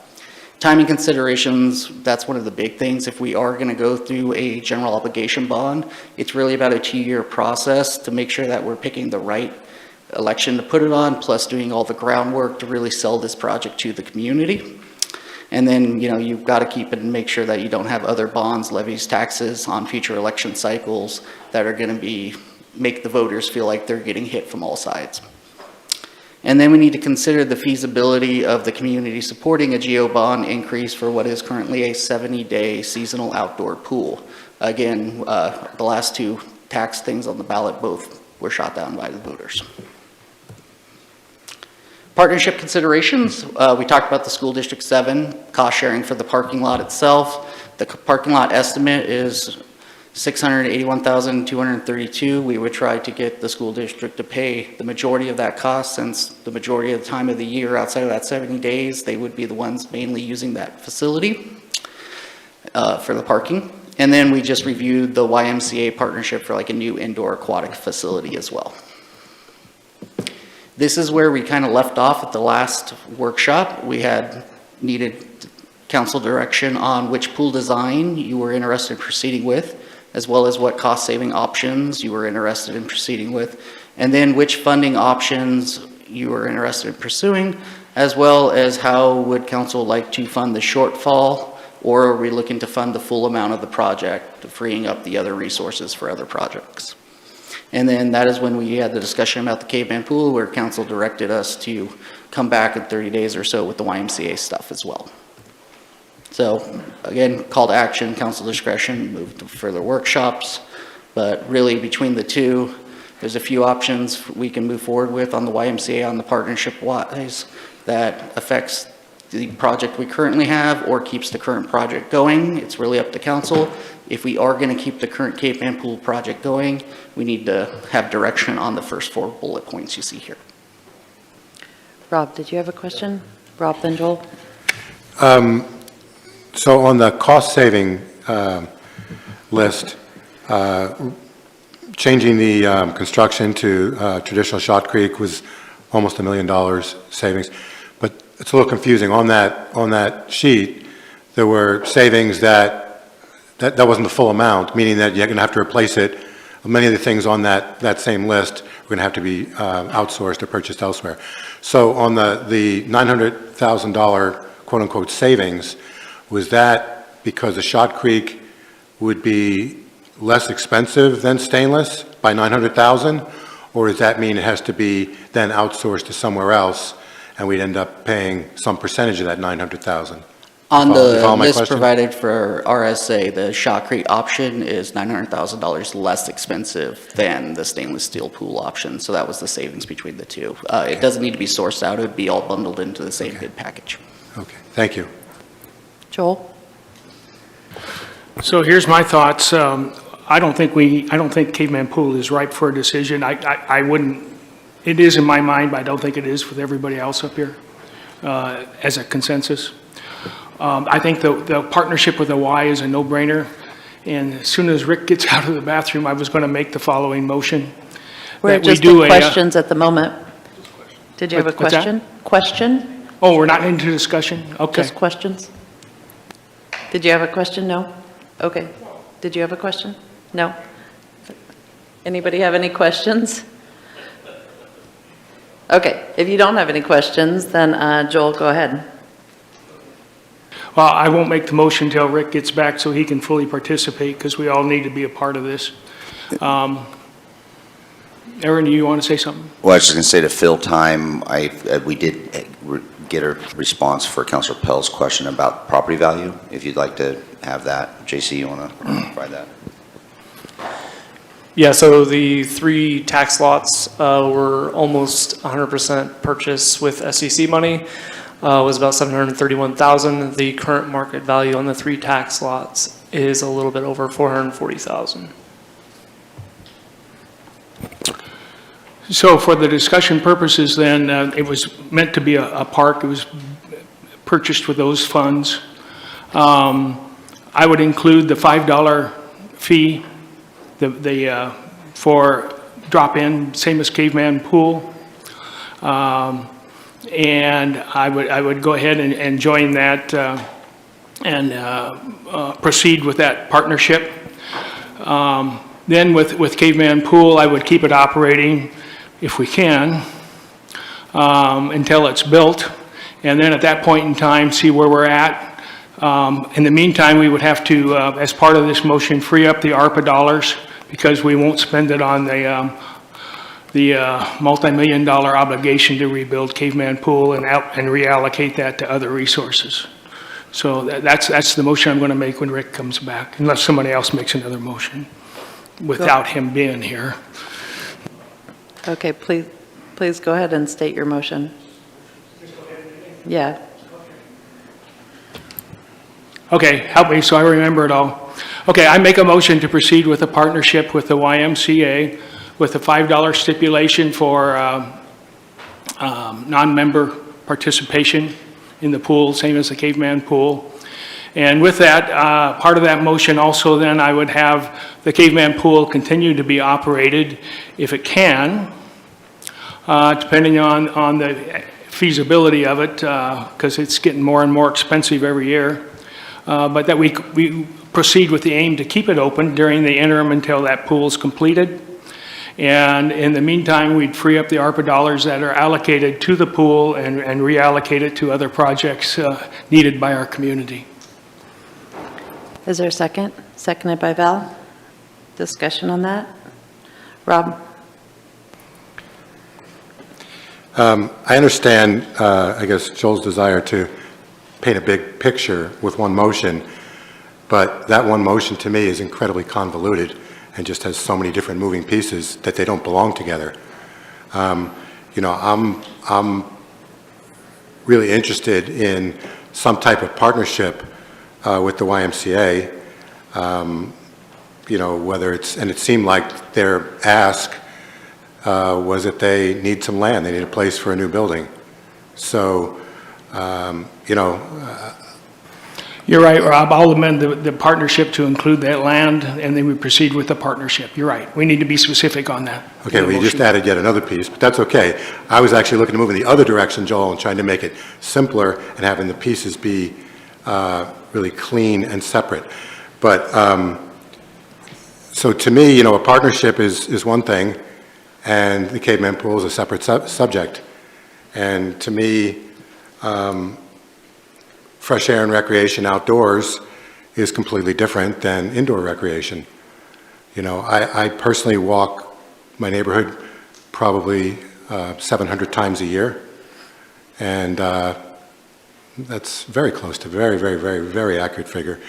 And yet I've never walked on an indoor treadmill, and I hope that I never will.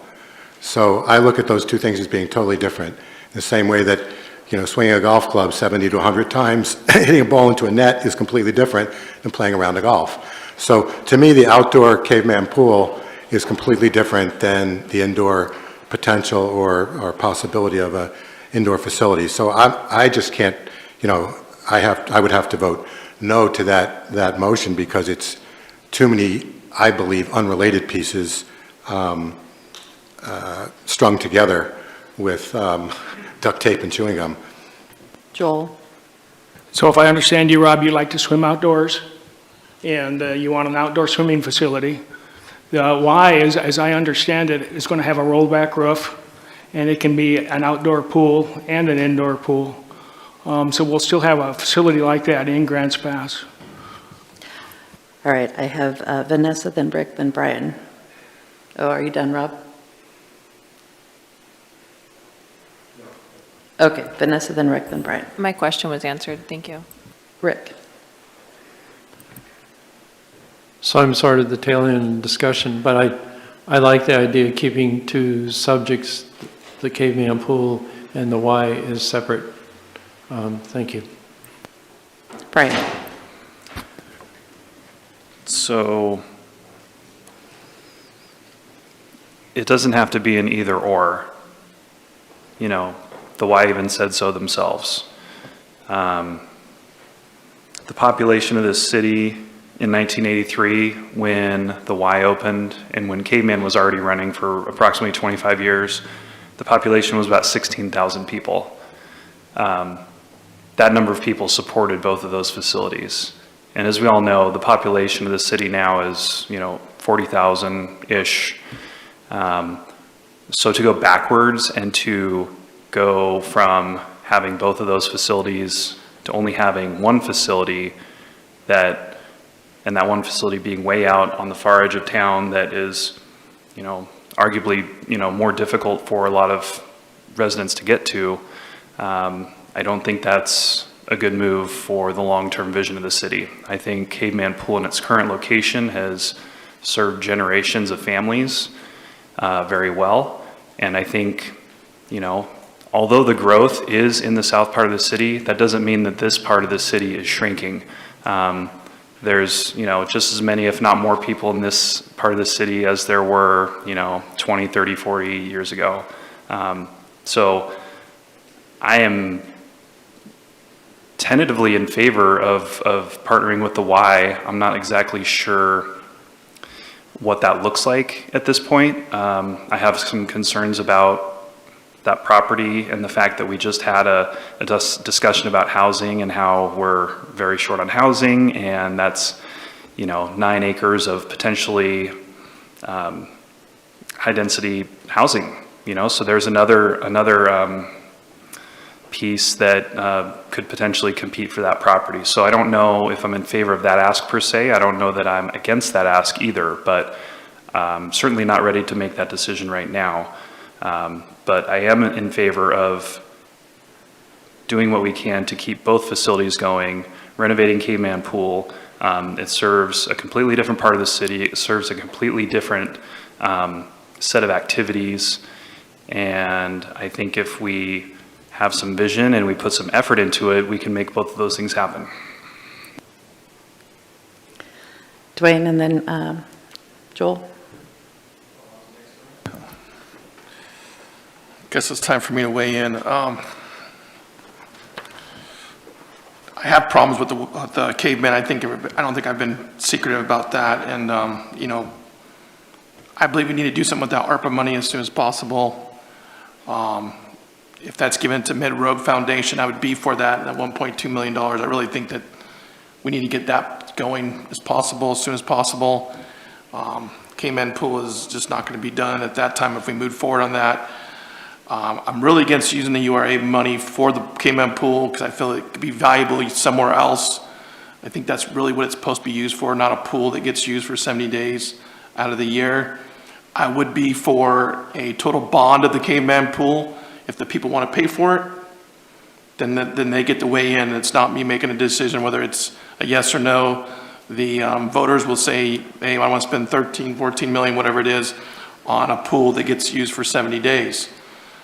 I know how that is because I have a pool and it only gets used for a certain amount of time per year. I haven't used my pool yet. It's too cold. Maybe I'll use it on Thursday when it gets 90. And I have solar and a heater and all that. So I know how a pool works. I remember when the YMCA pool was built because my family moved here in 1983 and it's expanded since then. So I would just not agree that Caveman and this pool, if we built the YMCA, is too far apart because honestly, I grew up riding my bike all over this town and I don't think it's that far. And if people want to use the Y, they're going to drive over there. Well, we got public transportation, that's the big thing now. So I think that we can figure that out. I would be in favor of some kind of partnership with the Y. I think it's time we move them out of their location they're at now, and it's obviously by the numbers being way more used by the citizens of this area than in the Caveman Pool. I think they've proven those numbers up there. It's doing a lot more than just a swimming pool. So it's keeping, I'm not going to go through the whole list that the gentleman talked about, but I think it's a good thing for our area, for our children, kids, the community. And I don't think the city's paying $65 million for it. I think we're just asking for a small portion. And I think that's a good investment for the city. Those are just where I kind of stand on things. Thank you. Joel. So the motion involves land that was bought for recreation within the city, and this is a recreational facility. It was purchased with those system development charges for recreation. The motion also does not say that we're going to get rid of the Caveman Pool at this point in time. It says we're going to delay that decision as we move forward. And because it probably is ripe to be decommissioned, especially given our funding needs in public protection, police and fire, and our general fund. But I thought it was appropriate for some members on the council that didn't want to make that decision today. We could delay that decision, depending on how much it's going to cost to keep it operating, and that may be prohibitive because it is an old facility. And it's a no-brainer. I think we need to keep our credibility with our public on expenses and general fund, and I think we need to provide services, including a pool that can be open in the summertime and serves more than 70 days. To be responsive to the taxpayers like that in a partnership that is very economically attractive to all parties is a no-brainer. The people I talk with in the public would be, I think, disappointed if we didn't do it. So. Valerie. I just have a question, Joel, because I know you were the first and I was the second. If you wanted to change that motion to just take out the continuing of Caveman Pool, because like you just said, I mean, that doesn't really need to be in there, nor does the freeing up the ARPA funds, because that's, like I said, those a big chunk. I think those will come as more discussions happen. And what we're really kind of trying to look at is giving the why the movement forward, because what I see happening, and I've seen it happen over and over and over again, is we make and we punt and we punt and we punt, and while we're punting and putting things off, prices are going up exponentially. And so I would like to see us give the approval to the why, that's saying yes.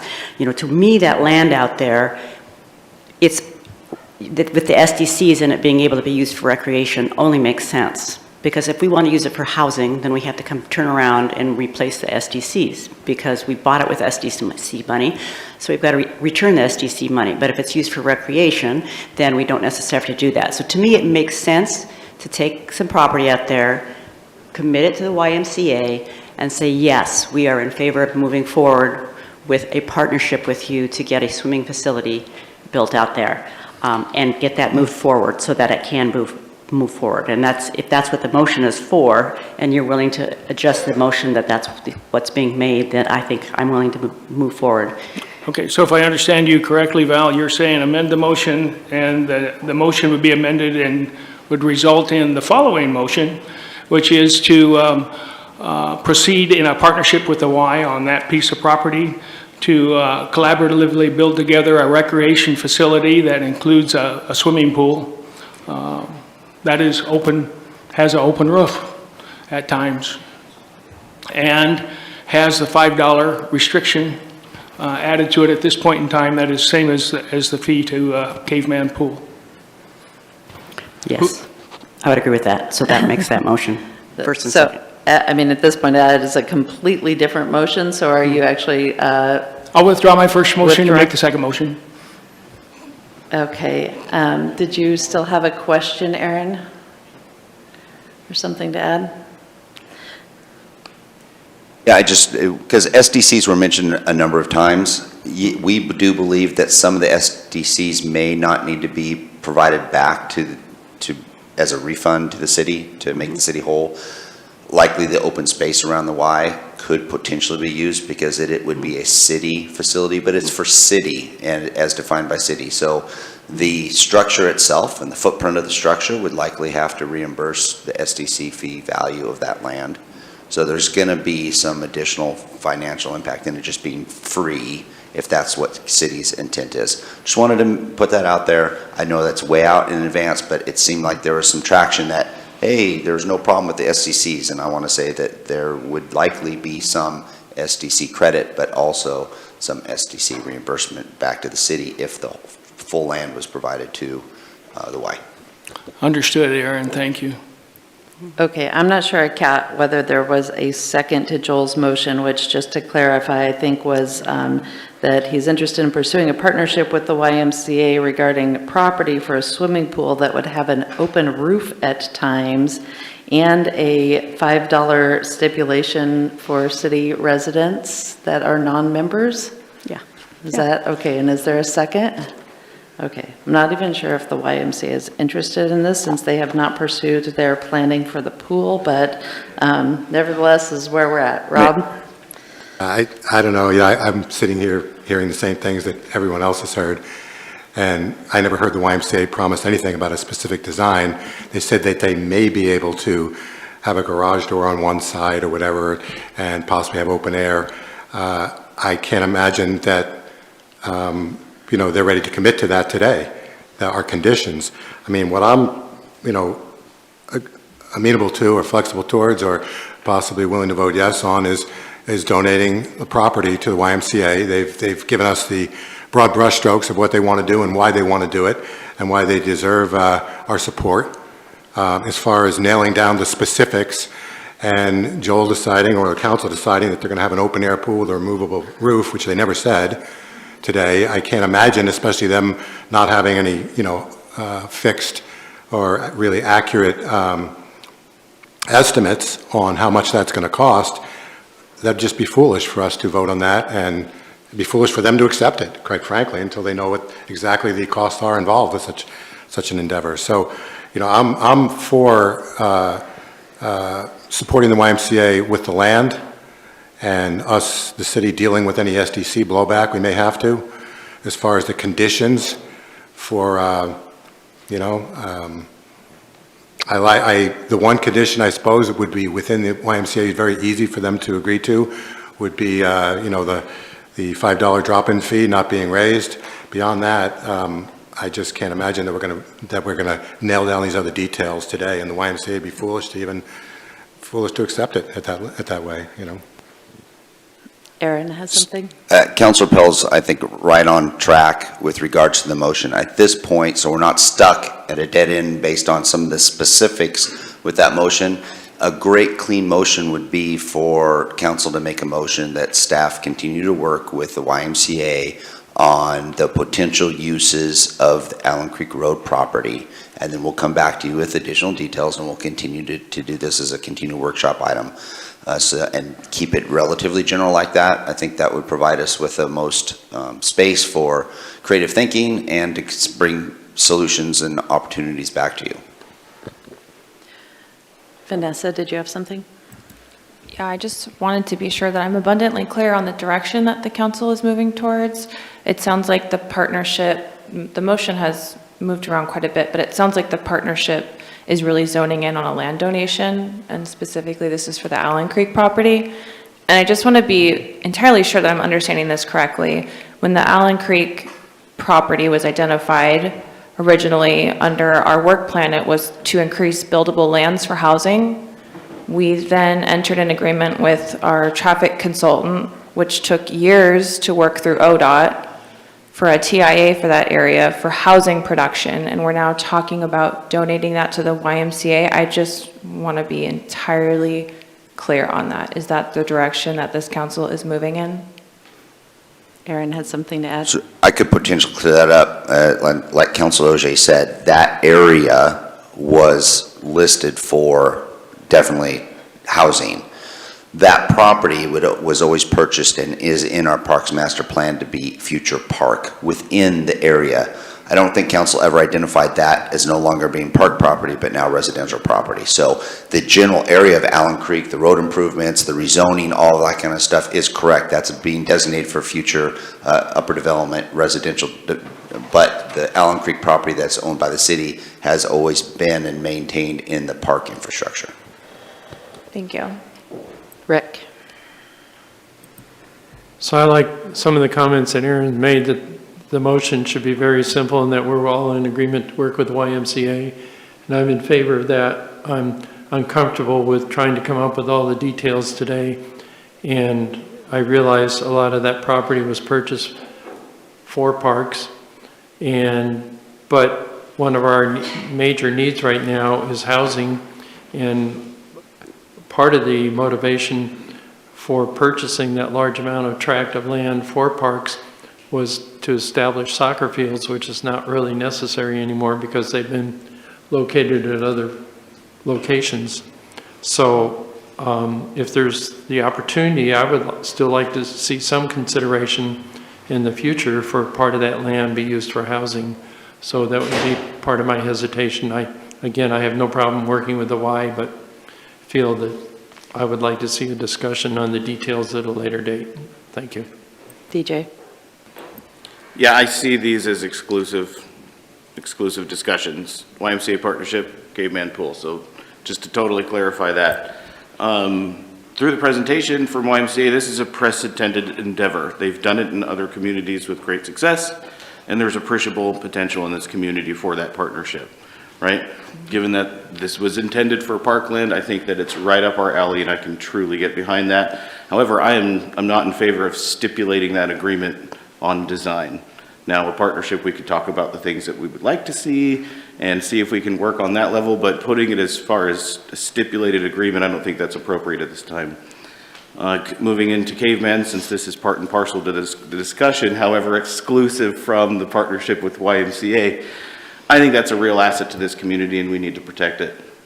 I'm interested in a general obligation bond that makes sense. However, I think that we need to look into the implications of a decision like that with lending capacity for, or water treatment plant for a really good example. So I'd like that information to be worked on because I think that's going to help me make that decision. As far as funding sources for that, I don't have the solution. However, we did expand the urban renewal area to include Caveman Pool. We've taken that direction, and I think it's appropriate use of urban renewal monies.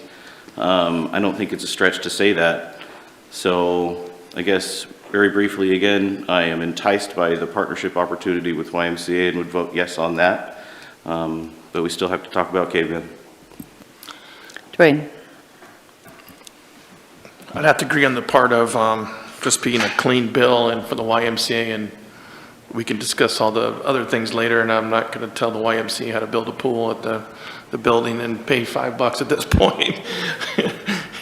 I don't think that's the great partnership we start out with. That as a business degree, that's usually not how you start out a partnership. You will do this. That's not, I would like to look forward, and I would agree, this property, we could do many things with them, and I just think that we start this today as a partnership and continue to move forward with them, and for the community also. It's not really us, for the community.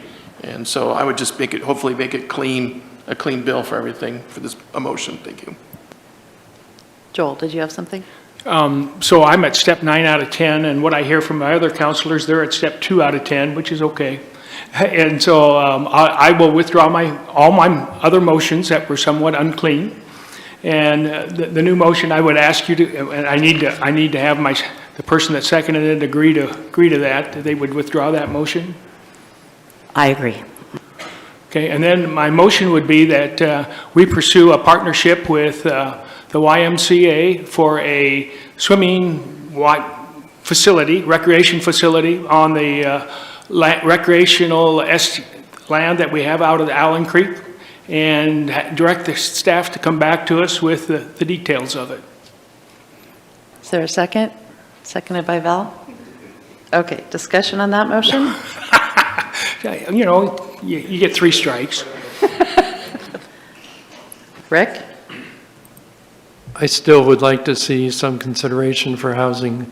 I agree with working with the Y, but I think a good discussion on how much acreage we're looking at would be appropriate. Thank you. Brian?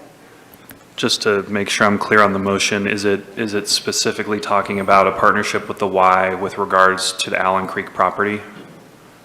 Yes. Yes, okay, thank you. Any further discussion? Dwayne? I would agree with some of it. I don't know if they need 9 acres for property, but if, I'm leaving it up to staff to tell us how much acreage and stuff they need, or maybe they only need 5 acres and there could be 4 acres of apartments. I don't know, but in my mind, I'm going to leave it up to staff to show us how much they need. And if there's something else we can do with the rest of the property, then I think that's another discussion for another day. 9 acres is pretty large, and unless they're building a giant dome there. So I would let... Yeah, I think for clarification, just that it was adequately general, that we're just interested in pursuing a partnership and that staff would investigate that further, but there's no commitment at this point. Rob? Well, the word partnership to me, the word, donating land or is one thing. A partnership to me almost indicates, future obligation of finances of some sort. I mean, we could have a land donation potentially. That's clean, it's easy for everyone to understand, and there's definite limits to it. partnership to me opens us up to other possibilities in the future, which may be there, but I don't really want to commit to that today, because to me it sounds like financial obligation, especially when they're talking about 65 million. We're talking about ARPA money, you know, and all these things have been thrown around. I mean, I'm perfectly okay with voting to have a staff, you know, look at the possibility of a land donation. But for the partnership to potentially be expanded to include more than that, or for us to imply that, or, you know, I'm not comfortable with that at all. Any further discussion right now? Okay, so the motion on the table was to pursue a partnership with the YMCA regarding a swimming recreational facility on the city's Allen Creek property, and to direct staff to pursue investigating that possibility. Any further discussion, questions? Okay, Joel, you made the motion. How do you vote? Yes. Dwayne? Yes. Rob? Yes. Vanessa? No. Rick? Yes.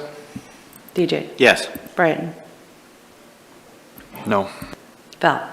Yes. Motion passed 6-2.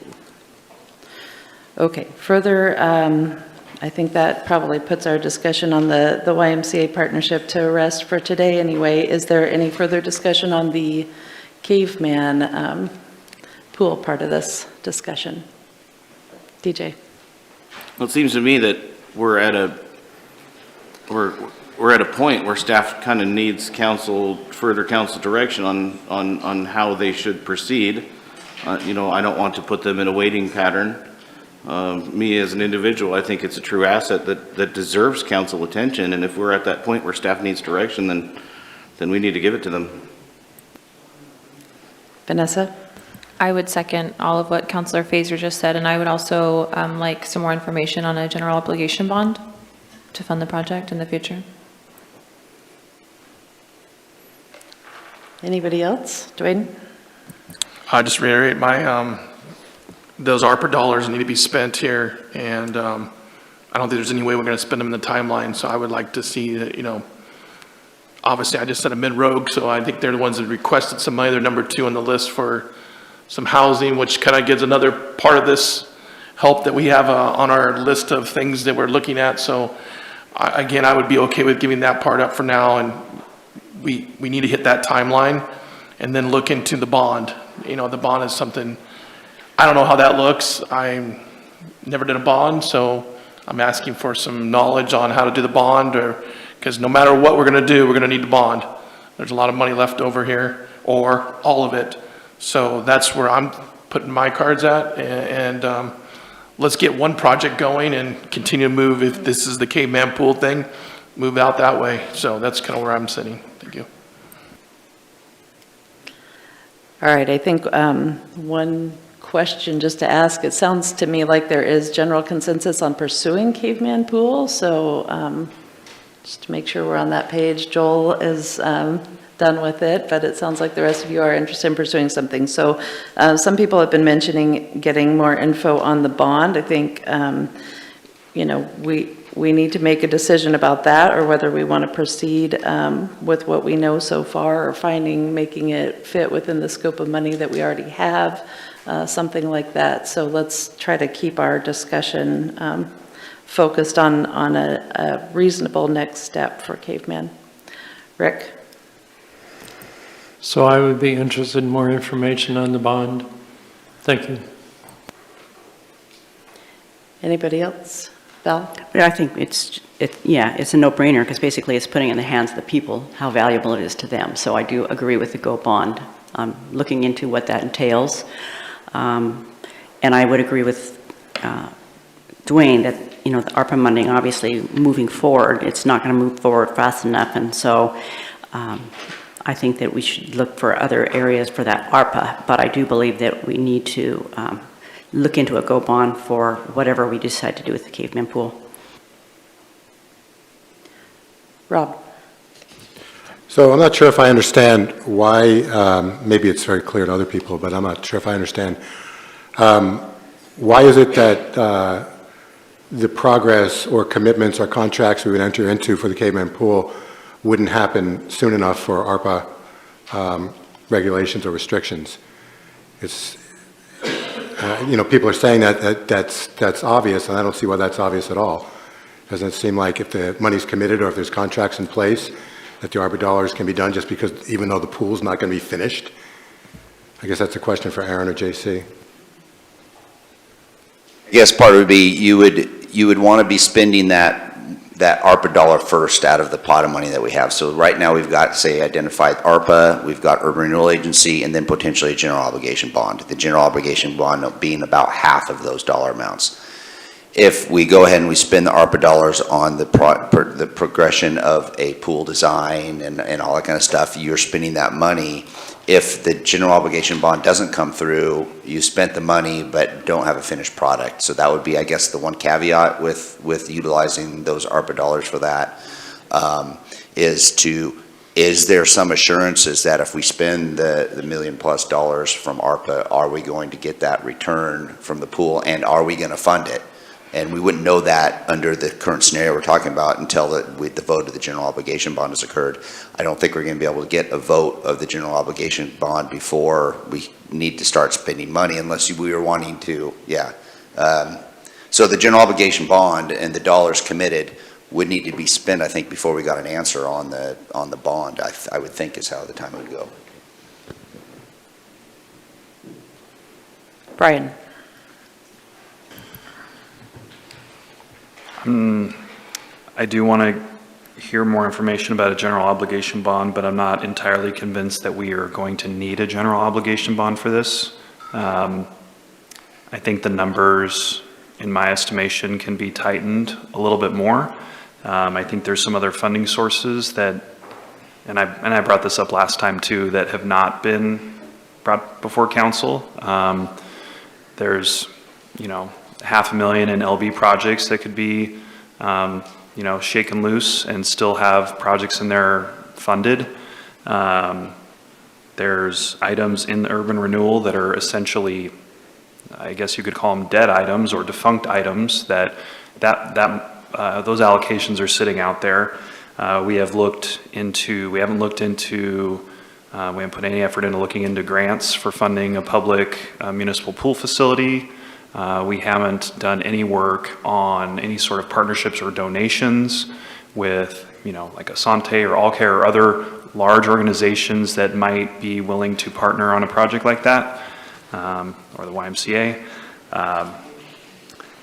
And so while I do want to hear about the general obligation bond, we all know how bonds and how, asking for money from on the ballot goes. That's why we didn't do it for public safety. That's why we implemented a fee. So, when you say if the people want to pay for it, they'll vote for it, that's not what we did when we implemented the utility fee. So you can't pick and choose when you want to do the arguments that fit what you want to do.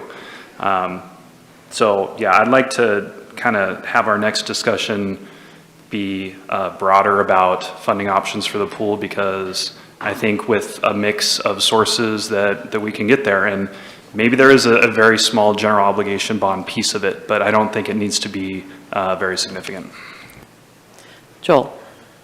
So I apologize, but I have a doctor's appointment I need to get to, but I wanted to say one last thing. I don't think we should at this point in time obligate the ARPA dollars to a project that is going to spend that much money for a 70-day season.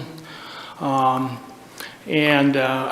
don't think it's prudent, especially given the financial condition of the city. And I know people, there's about 100 people a day that use it right now. On the Parks Committee, we had a couple of the members that were working at the pool, and they felt the same way.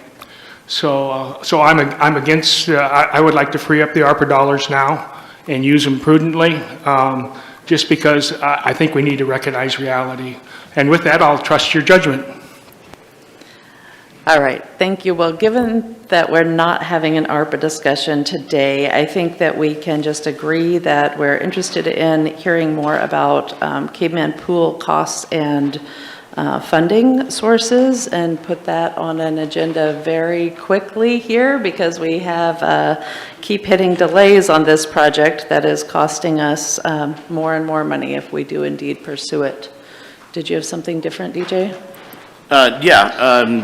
Just generally mentioning, I'm willing to talk about all financial avenues. I think council was explicit about an obligation bond, but I think that it's worthy to have the homework done to look into other avenues that Brian had mentioned as well, just to have that no holds barred, full-fledged discussion, because there's contention on ARPA and obligation bonds and stuff. Let's just open the floodgates on any possible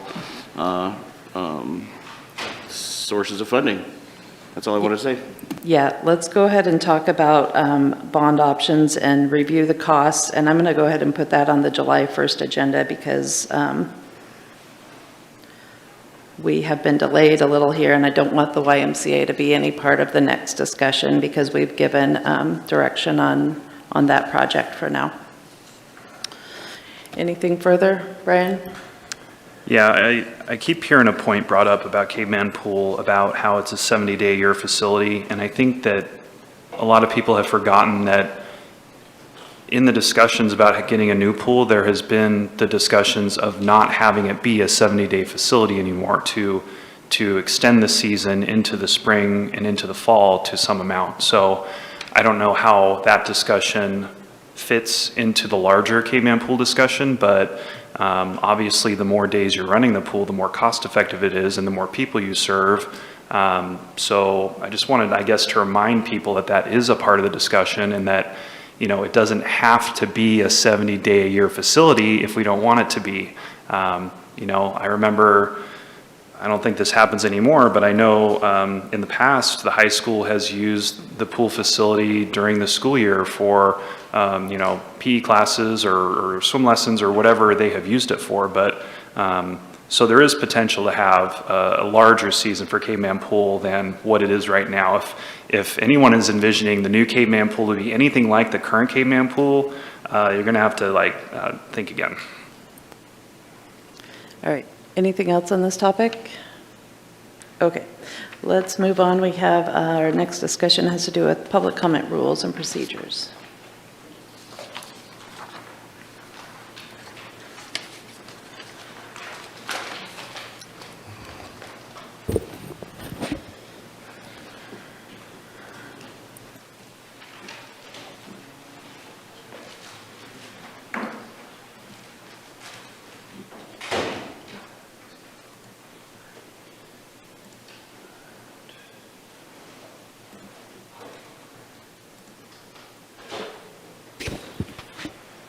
All right. Good afternoon, Mayor Council. I just have a brief presentation to open up the dialogue for you to have with regards to public comment rules and procedures, to see if you'd like to make any modifications to public comment. So there's a few things I want to highlight here when it comes to the public comment and what we've identified. Under Resolution 21-7050, which was passed in May 19th, 2021, just going to go through so you have a general idea of what it's talking about. Public comment is an opportunity for the public to address council. The way we have it right now and what are in our rules, and I do want to say we're not fully practicing what our rules are, so that's one of the suggestions of potentially being at the end of the meeting is we potentially do that. But currently right now we have on the books that public comment cards need to be picked up and provided in advance of the meeting or at the very beginning of the meeting. That public comment period would be limited to no more than 30 minutes. So if there's 50 people there and everyone's taking 3 minutes, you would need to adjust the time frame that they would provide public comment, so you're taking no more than 30 minutes per business meeting. The mayor chair will call on citizens during the public comment. Individuals will be given 3 minutes as it states currently right now. If there are more than 10 citizens requesting to speak, individuals will be given 2 minutes to speak. We also have added that council may ask 2 questions of every citizen during public comment. Citizens will be given 1 minute to respond. Also, at the beginning of the meeting, this is something you're very familiar with, so I don't think I'll read it because you hear it every meeting. The mayor does a good job of stating basically what the guidelines are for public comment at the meetings.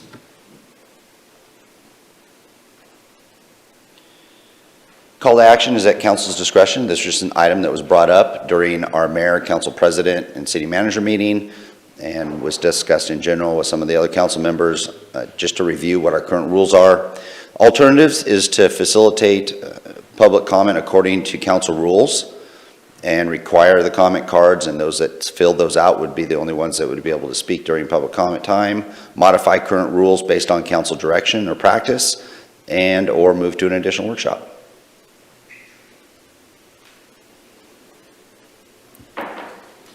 And there has been some discussion from the council level on 2 minutes and going from 3 minutes to 2 minutes as a customary practice. Looks like DJ, question?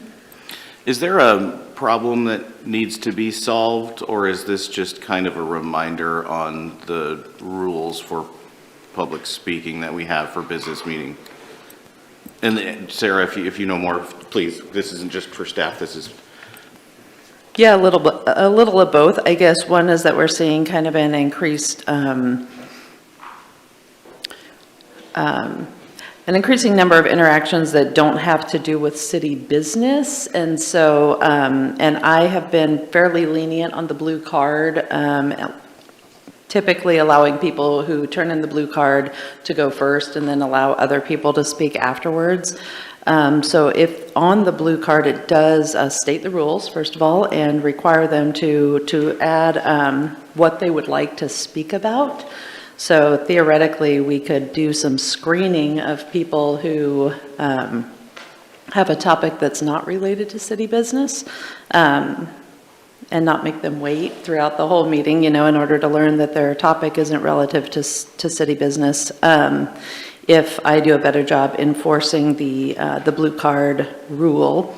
I think the other idea is just whether there's council interest in doing 2 minutes instead of 3 minutes, because we do find, and that would be theoretically throughout the meeting, not just limited to the open public comment time, but also to the, you know, to the comments during an agenda item. Because sometimes people feel either the need or the desire to fill the third minute, you know, when they've already said what they needed to say and they just start repeating. So I guess those would be kind of the two main topics there.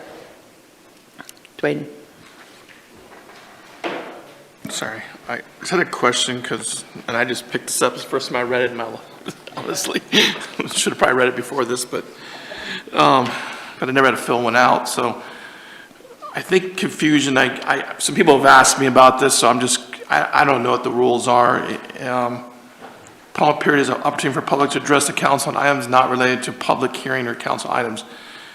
And I think the confusion is some people, well, that's my First Amendment right to talk about something or anything I want to talk about. It doesn't say that it has to be about the city on here. Because they go to the county commissioners meeting and they give them 3 minutes to talk about whatever the hell they want. Sorry, I'm using that word, but it's just, you know, if you watch the meeting or been there, they could just talk about anything. So this doesn't really, I don't think, address that. So maybe there's a confusion or we need to fix that or something. I don't know if the next line on that say the intent is to provide information that is pertinent to the city's jurisdiction. It says the public comments period is an opportunity for public to address the council on items not related to public hearing or council action items. So that's pretty broad. Yeah, but then the next sentence? Public comment cards must be completed, turned in by 5 mayor. It doesn't say anything like that. Okay, it's missing then. So in the thing that I read every time, which is in you can pass it over. In your presentation here, the second line is that the intent is to provide information that is pertinent to the city's jurisdiction. There's a card. So I think there's some confusion or something. So yeah, maybe this needs some additional information about the rules. I mean, we can certainly modify the card. That's not an issue, but yeah. I just picked that up. You saw me walk over there and grab it. I didn't never even seen the card. I just always listened to you talk. Yeah. That is, I mean, it is something that I say every single time, you know, and the intent is to provide information pertinent to the city's jurisdiction, you know, and if you need to have an issue with a staff member to go see the council, the city manager rather. So, but yeah, that's not on the card. DJ? Can I comment, or are we just clarifying? I think, Yeah, I don't think we have a lot of questions, probably. Go ahead. Sure. So the fact of the matter is this is a courtesy of council. Like, we are not required by any statute whatsoever to provide a general public comment section. And I think it's healthy and generous for us to do so, but we obviously need rules. I think the current rules are fair if they're held to it, and I could support following the rules. I also think that 3 minutes is ample time to deliver any message whatsoever. Doesn't matter how grave or important, 3 minutes is ample. I could make a fair argument for 2 as well. And I'm happy with the discretion on the amount of people and trying to hold the line for 30 minutes. I'm happy to be a little bit wiggly on the rules, but it has been getting a little bit out of control lately. So I think the rules as stated are fine now that we all understand them. I think that that's probably the main benefit of bringing this up today. So it sounds like you support leaving it at 3? Yeah, as long as we all have an understanding of what it's for, it's clearly demonstrated to the public, and that we might have some growing pains in holding to, the rules that we've set forth. Rick? I would be in favor of relooking at limiting it to 2 minutes, and especially when you see there's more than 10 people in the audience and you know that it's going to go beyond the 30 minutes. Thank you. Valerie, then Dwayne? Oh, well, I think it's stated in there, that it says right there. I think that we went through this before, and we went 3 minutes is ample time, but when you look out and you have that many people, then you move it to 2 minutes, and I think that is something that is perfectly fine. Because I think the reality of it is we do need to hold it to 30 minutes. I mean, we have lives too, and you hear the same thing over and over and over again, redundant, you get it. So I think we can just do the rules that we have established, that it would solve the issues that we've recently had. So yes, it would if you'd adhere to all the rules that we have established. That means that the cards would need to be turned in advance, and you will not allow people that have not turned in cards in advance of public comment to provide public comment. Therefore, you can regulate the amount of public comment, and you recognize whether or not you need to change that from 3 minutes to 2 minutes. Without that in place, it's going to be very difficult to regulate, oh, we're going over 30 minutes now because 10 other people also wanted to provide comment. Just want to clarify too. I mean, in my opinion, the general public comment period is not the worst offender for the time, and that a lot of times it's the comments during the agenda items. So the 2 or 3 minutes, if you want to limit the comments throughout the meeting to 2 minutes, not just the open public comment time. Dwayne. My problem with the public comment is we're really lax on people's subject matter sometimes, and other times we're really strict. And we get some people that just want to gab about anything that's not even pertaining to the subject matter. I mean, even in the a certain thing topic, they're talking about something weird, and we don't cut them off, and then, sorry, I just spilled water. And then public comment, we cut them off. So I feel like we need to be consistent on all comments. If it doesn't pertain to the subject, excuse me, if it doesn't, let's cut them off. I'm okay with that. But we just be consistent on all things of matter to me, because I know we all look up here and go, what's this got to do with the subject matter? And it's nothing to do with it. We've all go, okay, here we are for so many minutes, hours, whatever it is. I just want to be more consistent and fair. And it's fair for everybody, not just one group or one type of people, all groups. That's just where I'm at with the thing. Rob. Yeah, there's so many gray areas and so many places to blur the lines.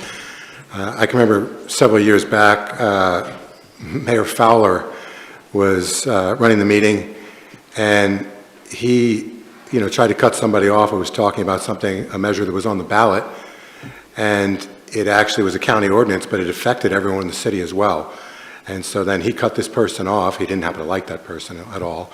He cut him off, when in fact that particular issue did affect everyone in the city, even though it was a county-wide measure. So, it's such a gray area, like what affects the city, what doesn't. Well, what exactly should people be allowed to talk about? What shouldn't they be? I'm probably more in favor of reducing the time and rather than having to police every word of the subject matter that someone feels applies to our city. So, it's, you've got a situation where, 10 people get cards and, 10 of them got in the room and didn't know there was a card. We know that's going to happen, and then they're going to be upset, Or we had, 10 people and then 2 more people get inspired to speak. We know that's going to happen. And so then we can't retroactively go back and say, okay, we're going to limit everyone to 2 minutes. We've already started at 3 minutes. So, we know that these things these problems are going to come up, whether, again, it's people who get inspired, people who don't know about the card, the mayor having to decide what applies to the city, what doesn't apply to the city. I mean, I would just as soon reduce the amount of time and go with it apply it as well as we can. Dwayne? I think I'd be okay with that too, if we just did 2 minutes and they could speak about whatever under the sky of blue, but you just have to be fair, you know what I'm saying? I feel like maybe it's too hard to pick and choose what topic it is. You go to the county commissioner, they could talk for their 3 minutes about anything in the world. And it has happened over there. I've listened online and gone there.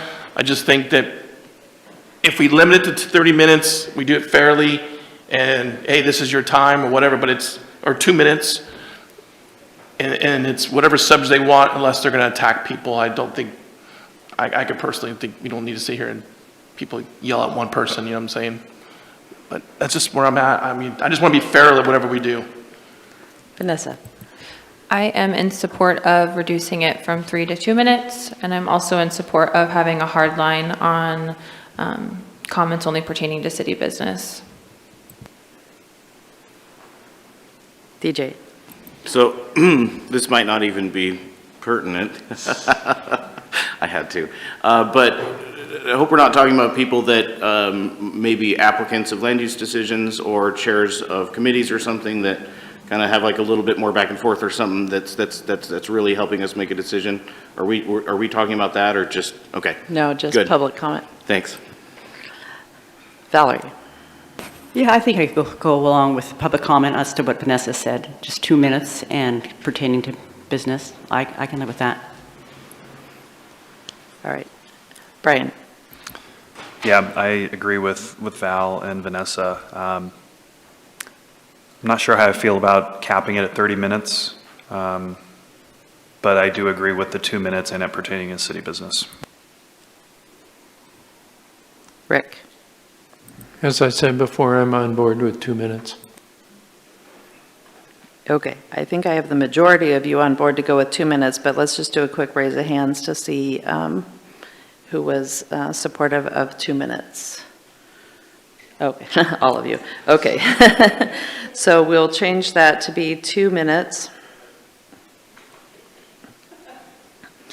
And do a better job, I think, enforcing, having people fill this out. I think or I guess here's the question. If we want to stick to city business, we do need to have them fill it out so that we can kind of sift through. It helps, they do have to write on here their subject, and sometimes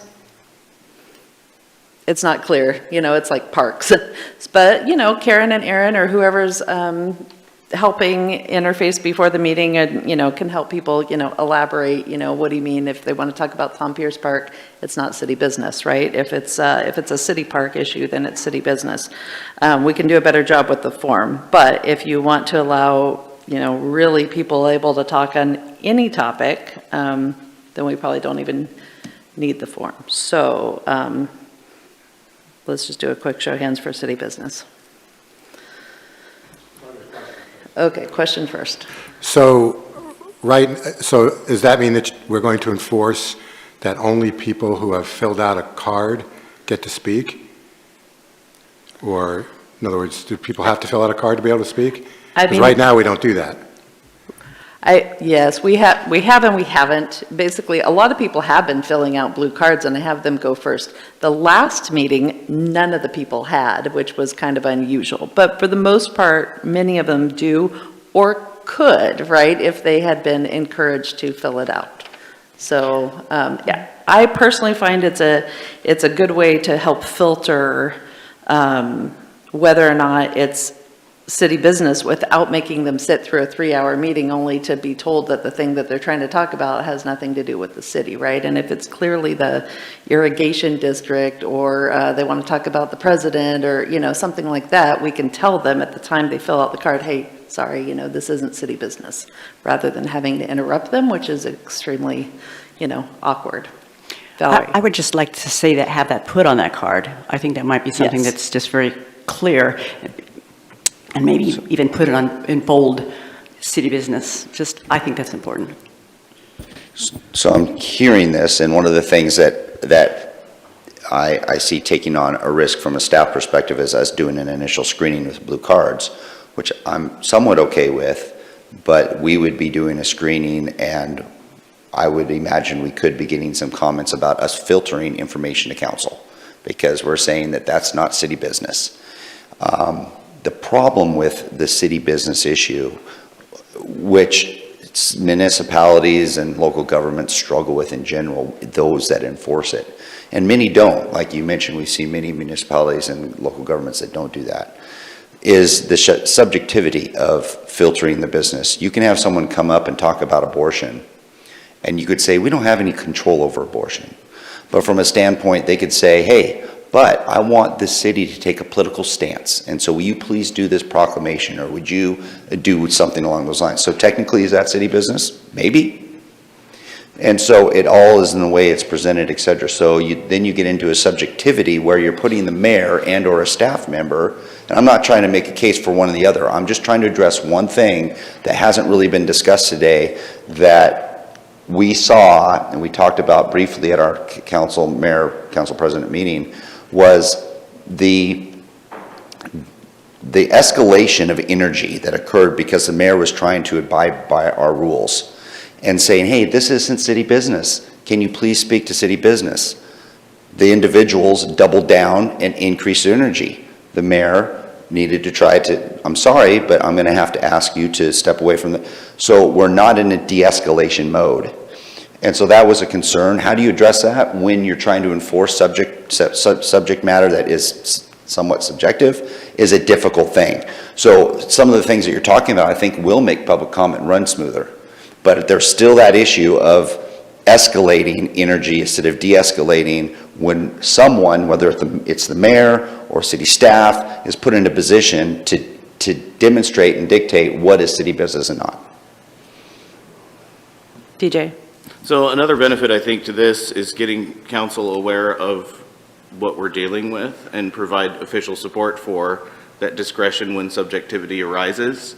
But also, I think we can deal with this in a good manner by saying the most effective way to contact your city council and mayor is by emailing us at mayor council. That is the hands down the most effective way to get our attention on something.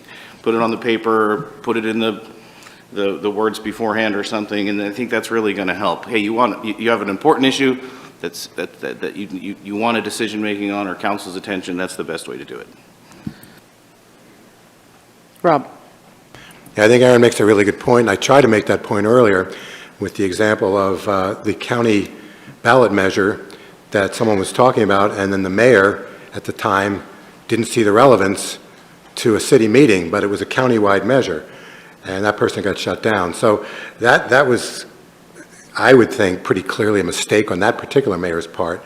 But he, Aaron mentions other areas that are, we'll say, less black and white or more gray. So again, how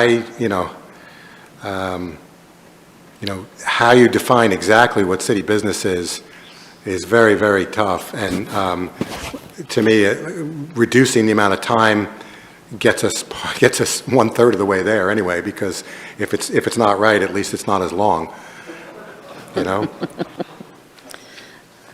Fair enough. Brian? Yeah, I think there's a huge gray area there, and it's somewhat objective what's city business or not. And any one of us in the mayor's position would not get it right 100% of the time. It's just impossible to do. And I think, at least in what I've observed, the mayor has done their best to be as neutral as possible in enforcing that. And that, sometimes she's probably not going to get it totally right, just like anyone else would. I don't think it's prudent to put that filtering on staff. If staff is getting the card and they see that it may not pertain to city business, they could just reiterate to the person that, it needs to pertain to city business, and then that can be all they have to do. They don't have to do the filtering per se, but just to kind of reinforce that. And then I think you've been doing a fine job, and I know it's not easy to shut people down. I'm glad I'm not the person that has to do that, and I know you don't enjoy it, but I'm fine with you being that arbiter, given the experience that you've shown. All right. Well, I think, is everybody okay with us putting on the form that the intent is to provide information relevant to city business? And then I think that is your intent, right? To have, to be available to the public if they want to contact you on something relevant to the city, and not to just come here and talk about, the birds and the bees or something, totally random. So, okay, we'll make some adjustments to the form. It sounds like you're supportive of reducing it to 2 minutes, and we'll update that on the form as well, and try to be a little bit more clear here on the form about our rules. I guess one thing that is on this form currently right now is that it says if more than 2 people are speaking on one topic, those individuals will be asked to select a spokesperson, and that individual will be provided 5 minutes to speak. And personally, I find that incredibly uncomfortable, because if they were here as an organized group, I think that might make sense if they were a part of a club or something. But for the most part, people who are here to talk about the same topic might not know each other, right? And how are they going to stand outside and quickly pick a spokesperson? So are we okay with just scratching that from the rules? Dwayne? I think so, but like we've had Mitt here talk on the homeless thing or something. There's like 20 of them here. I would say we can probably narrow that down some. There's been a couple times that we've done several from that group of associated with that topic, and that's kind of difficult because they're all kind of saying the same thing. Obviously, they're, well, I hope they're saying the same thing. I think that's the only reason for that rule, is because when you get the whole Mitt group here, or not, I'm not trying to pick on them, I'm just saying that's. It is. I'll just tell you from my perspective, I have no way of knowing, as they're coming forward, whether they have ever met each other before, whether they're board members, whether it was an organized effort, whether 50 people just happen to be mad about the same thing. And so, maybe we just say that. And so, I think the idea here is good, that if there were, a whole bunch of people from one group, you'd give them 5 minutes instead of listening to them all repeat the same things. But I literally don't know how to enforce that policy. Well, Val? I would agree that's too difficult on the stance, on the dais, to have any idea about that, because you can't say, oh, you 3 over there are going to talk about, go out and decide which of you is going to speak, because you don't know exactly what they're going to say. I think the means of that one, and I actually went to, when I was in Austin once, went to City Hall, and they had all of their blue sheets turned in ahead of time. And in that case, it made sense, because you might, as a group, talk to people and you all want to talk, where if 3 people were to say, hey, we're going to have this person speak for us, but that would have to be arranged ahead of time. So I think under the way that we do it, we just take that out personally. That would be my. Brian? Yeah, I agree. I think the fact that we've reduced it to 2 minutes kind of already mitigates that to some degree, so I'm okay with removing that. Okay, sounds like we're good with scratching that line. Okay, I think unless anybody has something else to say about comment, we can move on. Aaron? Yeah, can I get some additional direction on the A here on this section? Public comment cards can be picked up in advance of the meeting, and public comment cards can be received up to the public comment section of the meeting. That infers that if you want to speak during public comment, a comment card is required. So would you like us to, because we're going to need to draft a resolution for your approval based on the changes that we've talked about today. Do you want us to address this to be more of an encourage and not a requirement? Or do you want to have the blue card submitted up to public comment and have that held true? Or would you like to change that clause? DJ? Just first come, first serve, 30 minutes, that's all you get. You turned it in early, good, you get to go first. You know, there you go. Capped at 30 minutes, and if you get, the 26th person is theoretically is not going to be able to speak that evening. That's. However, if you only have 3 people, and it's not necessarily linked to time, it's more linked to process of, because there's some cities that people have to make a reservation, and cities have okay, public comment is from this time to, you have, and you've got 3 minutes, and they just separate them out and it's done. So it could be as rigid as that. So I'm just asking, do you want to require the blue cards or not? And if you say no, it can be anybody who's in the audience, and we may need to look at saying, hey, blue cards are encouraged, but not required. The way this reads, it sounds like it's a requirement. Well, I think we are doing the blue cards. I think the question maybe is whether, what it says right now, and not everybody might know this, but it says that they have to be turned in by 5:50 prior to the meeting. So, and I've been allowing people to do it up until public comment essentially. So do you want them to do it prior to the meeting or up until public comment begins, I think is the question. Okay. Rick? I like up until public comment. Yep, I do too. Okay, we'll do it up until public comment. Okay, thank you.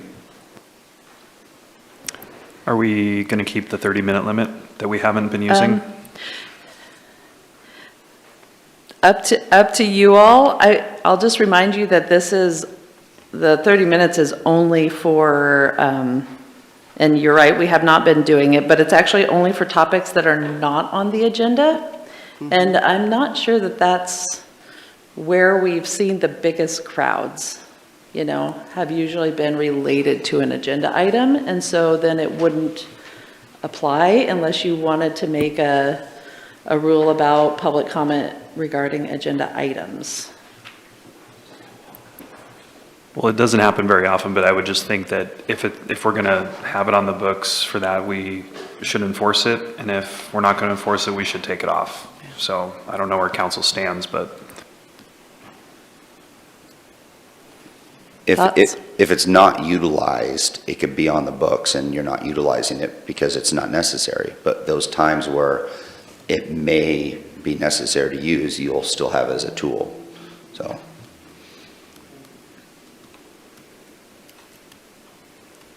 Okay. Yeah, I mean, I guess I'm not sure I've seen a huge abuse of time during the open public comment. Well, in terms of large crowds, I think they've mostly been related to things that are on the agenda. Yeah. Okay, that helps. We can make more changes as we go if needed. I think, anything else on that topic before we move on? Okay, I think we're ready for a, well, I guess let's just keep agenda review real quick. We have a meeting this week. So we have public hearings regarding a resolution on state revenue sharing and an ordinance for a property line vacation at 63 and 59 Southeast Demi Court. The council action items are for a resolution awarding ARPA funds to home bridging, a resolution regarding levying taxes, a resolution regarding adopting the 24-25 budget, a resolution awarding Joni Anderson a URA building rehab grant, a resolution, and then council consent calendar items are a resolution for the interfund loan to Bancroft Fund, a resolution for the Josephine County Assessor delinquent sewer charges, a resolution regarding tax receipts, a resolution regarding awarding a street sewer replacement, resolution authorizing a contract with SAIF, a motion to acknowledge the monthly investment report, a motion to approve the middle housing findings of fact, a motion regarding the home bridging scenic cottages comprehensive plan map and zoning map amendment findings of fact, a motion regarding the scenic cottages findings of fact, and then a URA public hearing to adopt the Urban Renewal Agency budget, and a resolution regarding URA tax receipts, and then appointing one member to the Urban Tree Advisory Committee. Are there any things you wanted pulled off consent calendar? Any questions about Wednesday's agenda? I have a question. Yeah, I just have a question, and this was something that we talked a little bit about with the URA. No, it's not the URA. It's the ARPA funding for home bridging, and the whether something was in the urban renewal. I know you sent something out to us. So, Aaron, you want to refer to that, what was discussed? I can. Okay. I think you're referring probably to the council memo 23-2024, where there was a request for council to consider the funding of two projects. One is a Mid-Rogue Foundation proposal, and then also home bridging, where home bridging currently right now is utilizing some ARPA dollars. I think it's around 700 or something thousand. Mm-hmm. And where there was another project that was proposed by Mid-Rogue Foundation that was not receiving funds, but is eligible for those type of funds and was still ranked as in a criteria of meeting your criteria for affordable housing. The concept is that we change the ARPA dollars that were allocated to the home bridging project to urban renewal agency dollars under our affordable housing project that we have and housing that we have, and then transfer the ARPA dollars to Mid-Rogue Foundation. And the reason for this swap is Mid-Rogue Foundation's proposal is outside the urban renewal agency, where home bridging is inside the urban renewal agency, so it's an allowable use there. If you utilized urban renewal dollars for home bridging, then it would free up the allocation of ARPA dollars for Mid-Rogue Foundation. I think I got it. And so that's what it was. But if you were to want to do that, then you would likely want to table your item that is up for action today, not today, but June 5th, when it comes to the council action resolution awarding ARPA funds to home bridging. You'd want to push that to the next business meeting on the 19th. Staff would, if this was the council direction wanted, staff would then need to develop some action items for you to also have on the 19th to do the allocation of ARPA dollars, of ARPA dollars and urban renewal dollars for the other projects. So can we make it work? I think we can, but it wouldn't be at the June 5th meeting. Did you talk at all with home bridging about that? I'll refer that to Bradley to see if he has any comments with regards to that.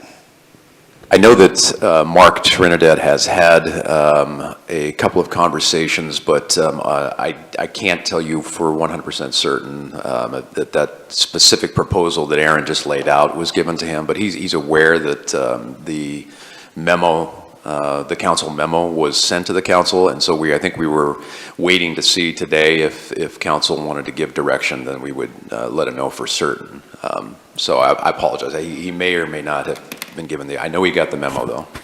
Okay, and I would just like to say that I would propose that we did that, and the reason is I think 2 weeks is not going to make that big difference as to whether something moves forward in terms of home bridging or not. And I would just like to see more housing and more opportunity to get more housing as soon as possible. Dwayne? Correct me if I'm wrong, but that is they want you to take that for scenic, which that money has already been allocated for scenic that is not for what we'll be voting on the 5th, and that's in the Fruitdale area, which is not in the area, so that does not work.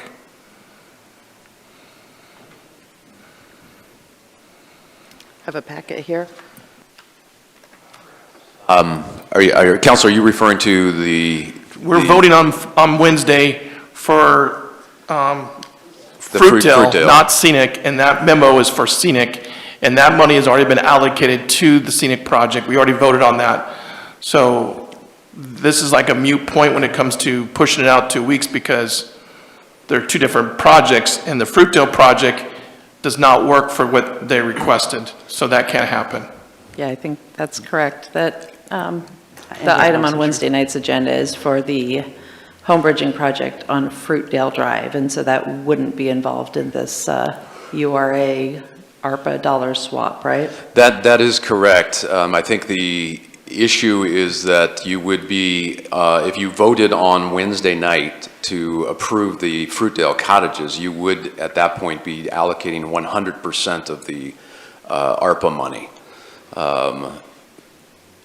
Because that, and so to postpone it to the 19th would just allow for that flexibility. Doesn't mean that the Fruitdale conversation wouldn't continue. It just means that you would, if you do decide to reverse your decision on the scenic cottages, then you have the opportunity to talk about all of the ARPA funding together on the 19th rather than having already allocated 100% of the ARPA money. So I think that was the kind of the reason behind it. Valerie? So in clarification, and that's also CC'd under there, so basically that puts a hold on the home bridging scenic cottages comp plan amendment? No, because that's No. totally different. But it does allow for the scenic comp for all of them to be looked at, correct? Correct. Okay, thank you. Okay, so I guess just to move this along, council, do you want to move this item to the 19th or do you want to leave it on the 5th for now? Vanessa? Yes, to move it from the 5th to the 19th. Okay. Council generally supporting moving it to the 19th? No, they've been waiting for over some time now for this approval, and now all of a sudden you're going to move that on them? Because I'm just telling you that the city we are pushing people's projects out so long. You know, just like we told them in Scenic, it's going to take 4 months. It took 7 months almost, or 6.5 months to get some adjustments, and we keep doing this to these builders. And I had this conversation with Aaron on Friday, is the city's causing builders to be expanding their projects further out because of us, the city, and now we're going to do it again. They already went through the process. We put it out there. They said they were number one, and now we're going to tell them, no, well, we have a change of plan because we don't like the process. I think that's wrong. Valerie, did you want to delay it? I would, because I don't think 2 weeks is going to make a big difference if we can approve all 3 of them in 2 weeks' time. Okay. Rob, did you want to delay it? 2 weeks, right? I think Vanessa said yes. Rick? That's a hard one. I could go both sides. Thank you. DJ? No, I'm not in favor of delaying. I think it's presumptive to say that 2 weeks is no big deal in their greater scheme, and Dwayne is absolutely correct in what he said about timing. Okay. Brian? 2 weeks isn't a long time. I'm fine with that. Okay. It sounds like, if I can read, four of you were interested in postponing it to the 19th. So let's go ahead and postpone it to the 19th. Mayor? Okay. Yes. Can I also add a potential another suggested change for the 5th? Can we also move the Urban Renewal Agency public hearing, council action, and consent to the 19th also? We want to make sure that we're abiding by public meeting law when it comes to advertising, and that would ensure that if we do that on the 19th for the Urban Renewal Agency. Okay. So that's going to the 19th as well. Okay. Anything further regarding Wednesday? All right. And then our next workshop will be on the 17th, talking about city surplus properties as well as land use public notice radius of notifying neighbors about land use issues. Is there anything that's not currently on the agenda that somebody wants to get on the agenda? Valerie? Yes, I've been meeting with some people about public safety. We continued a little bit of the discussion further out than we originally had. And there's one thing I think that's come out of that is that I would really like to see, and this group would really like to see, the creation of a police fire support or public safety advocacy committee to kind of continue the discussions and having some people on there. And so I'd like to just get it moved to agenda so that we could talk about creating that committee and who would be on that committee and that sort of thing. So I would just like to see that put on a future agenda, workshop agenda, to have a discussion about creating a public safety advocacy committee. Okay. All right, and then just one more item to highlight, because it's a little out of sequence with our normal meetings, is that July 12th, we have a URA workshop scheduled, and I think, was that a Friday? Yeah, that's a Friday. So that would be a long kind of strategic planning session for urban renewal agencies, so just make sure to note that on your calendars. All right, I think it's time to move on to our executive session. So I make a motion to close the regular session and open a executive session. Thanks. Is there a second? Second by Vanessa. All in favor of adjourning the regular session, moving into executive session? Aye. Aye. Any opposed? All right. In that case, the council will now meet in executive session for the purpose of discussing those subjects previously noticed for this executive session, which are both labor negotiations and real property transaction negotiations. This executive session is held pursuant to ORS 192.660 and more specifically under the subsections of that statute which have been publicly noticed for this meeting. Representatives of the news media and designated staff shall be allowed to attend the executive session. All other members of the audience are asked to leave the room. Representatives of the news media are specifically requested not to report on any of the deliberations during the executive session except to state the general subject of the session as previously announced. No decision may be made in executive session. At the end of the executive session, we will return to open session, welcome the audience back into the room. And we need to turn off that TV camera.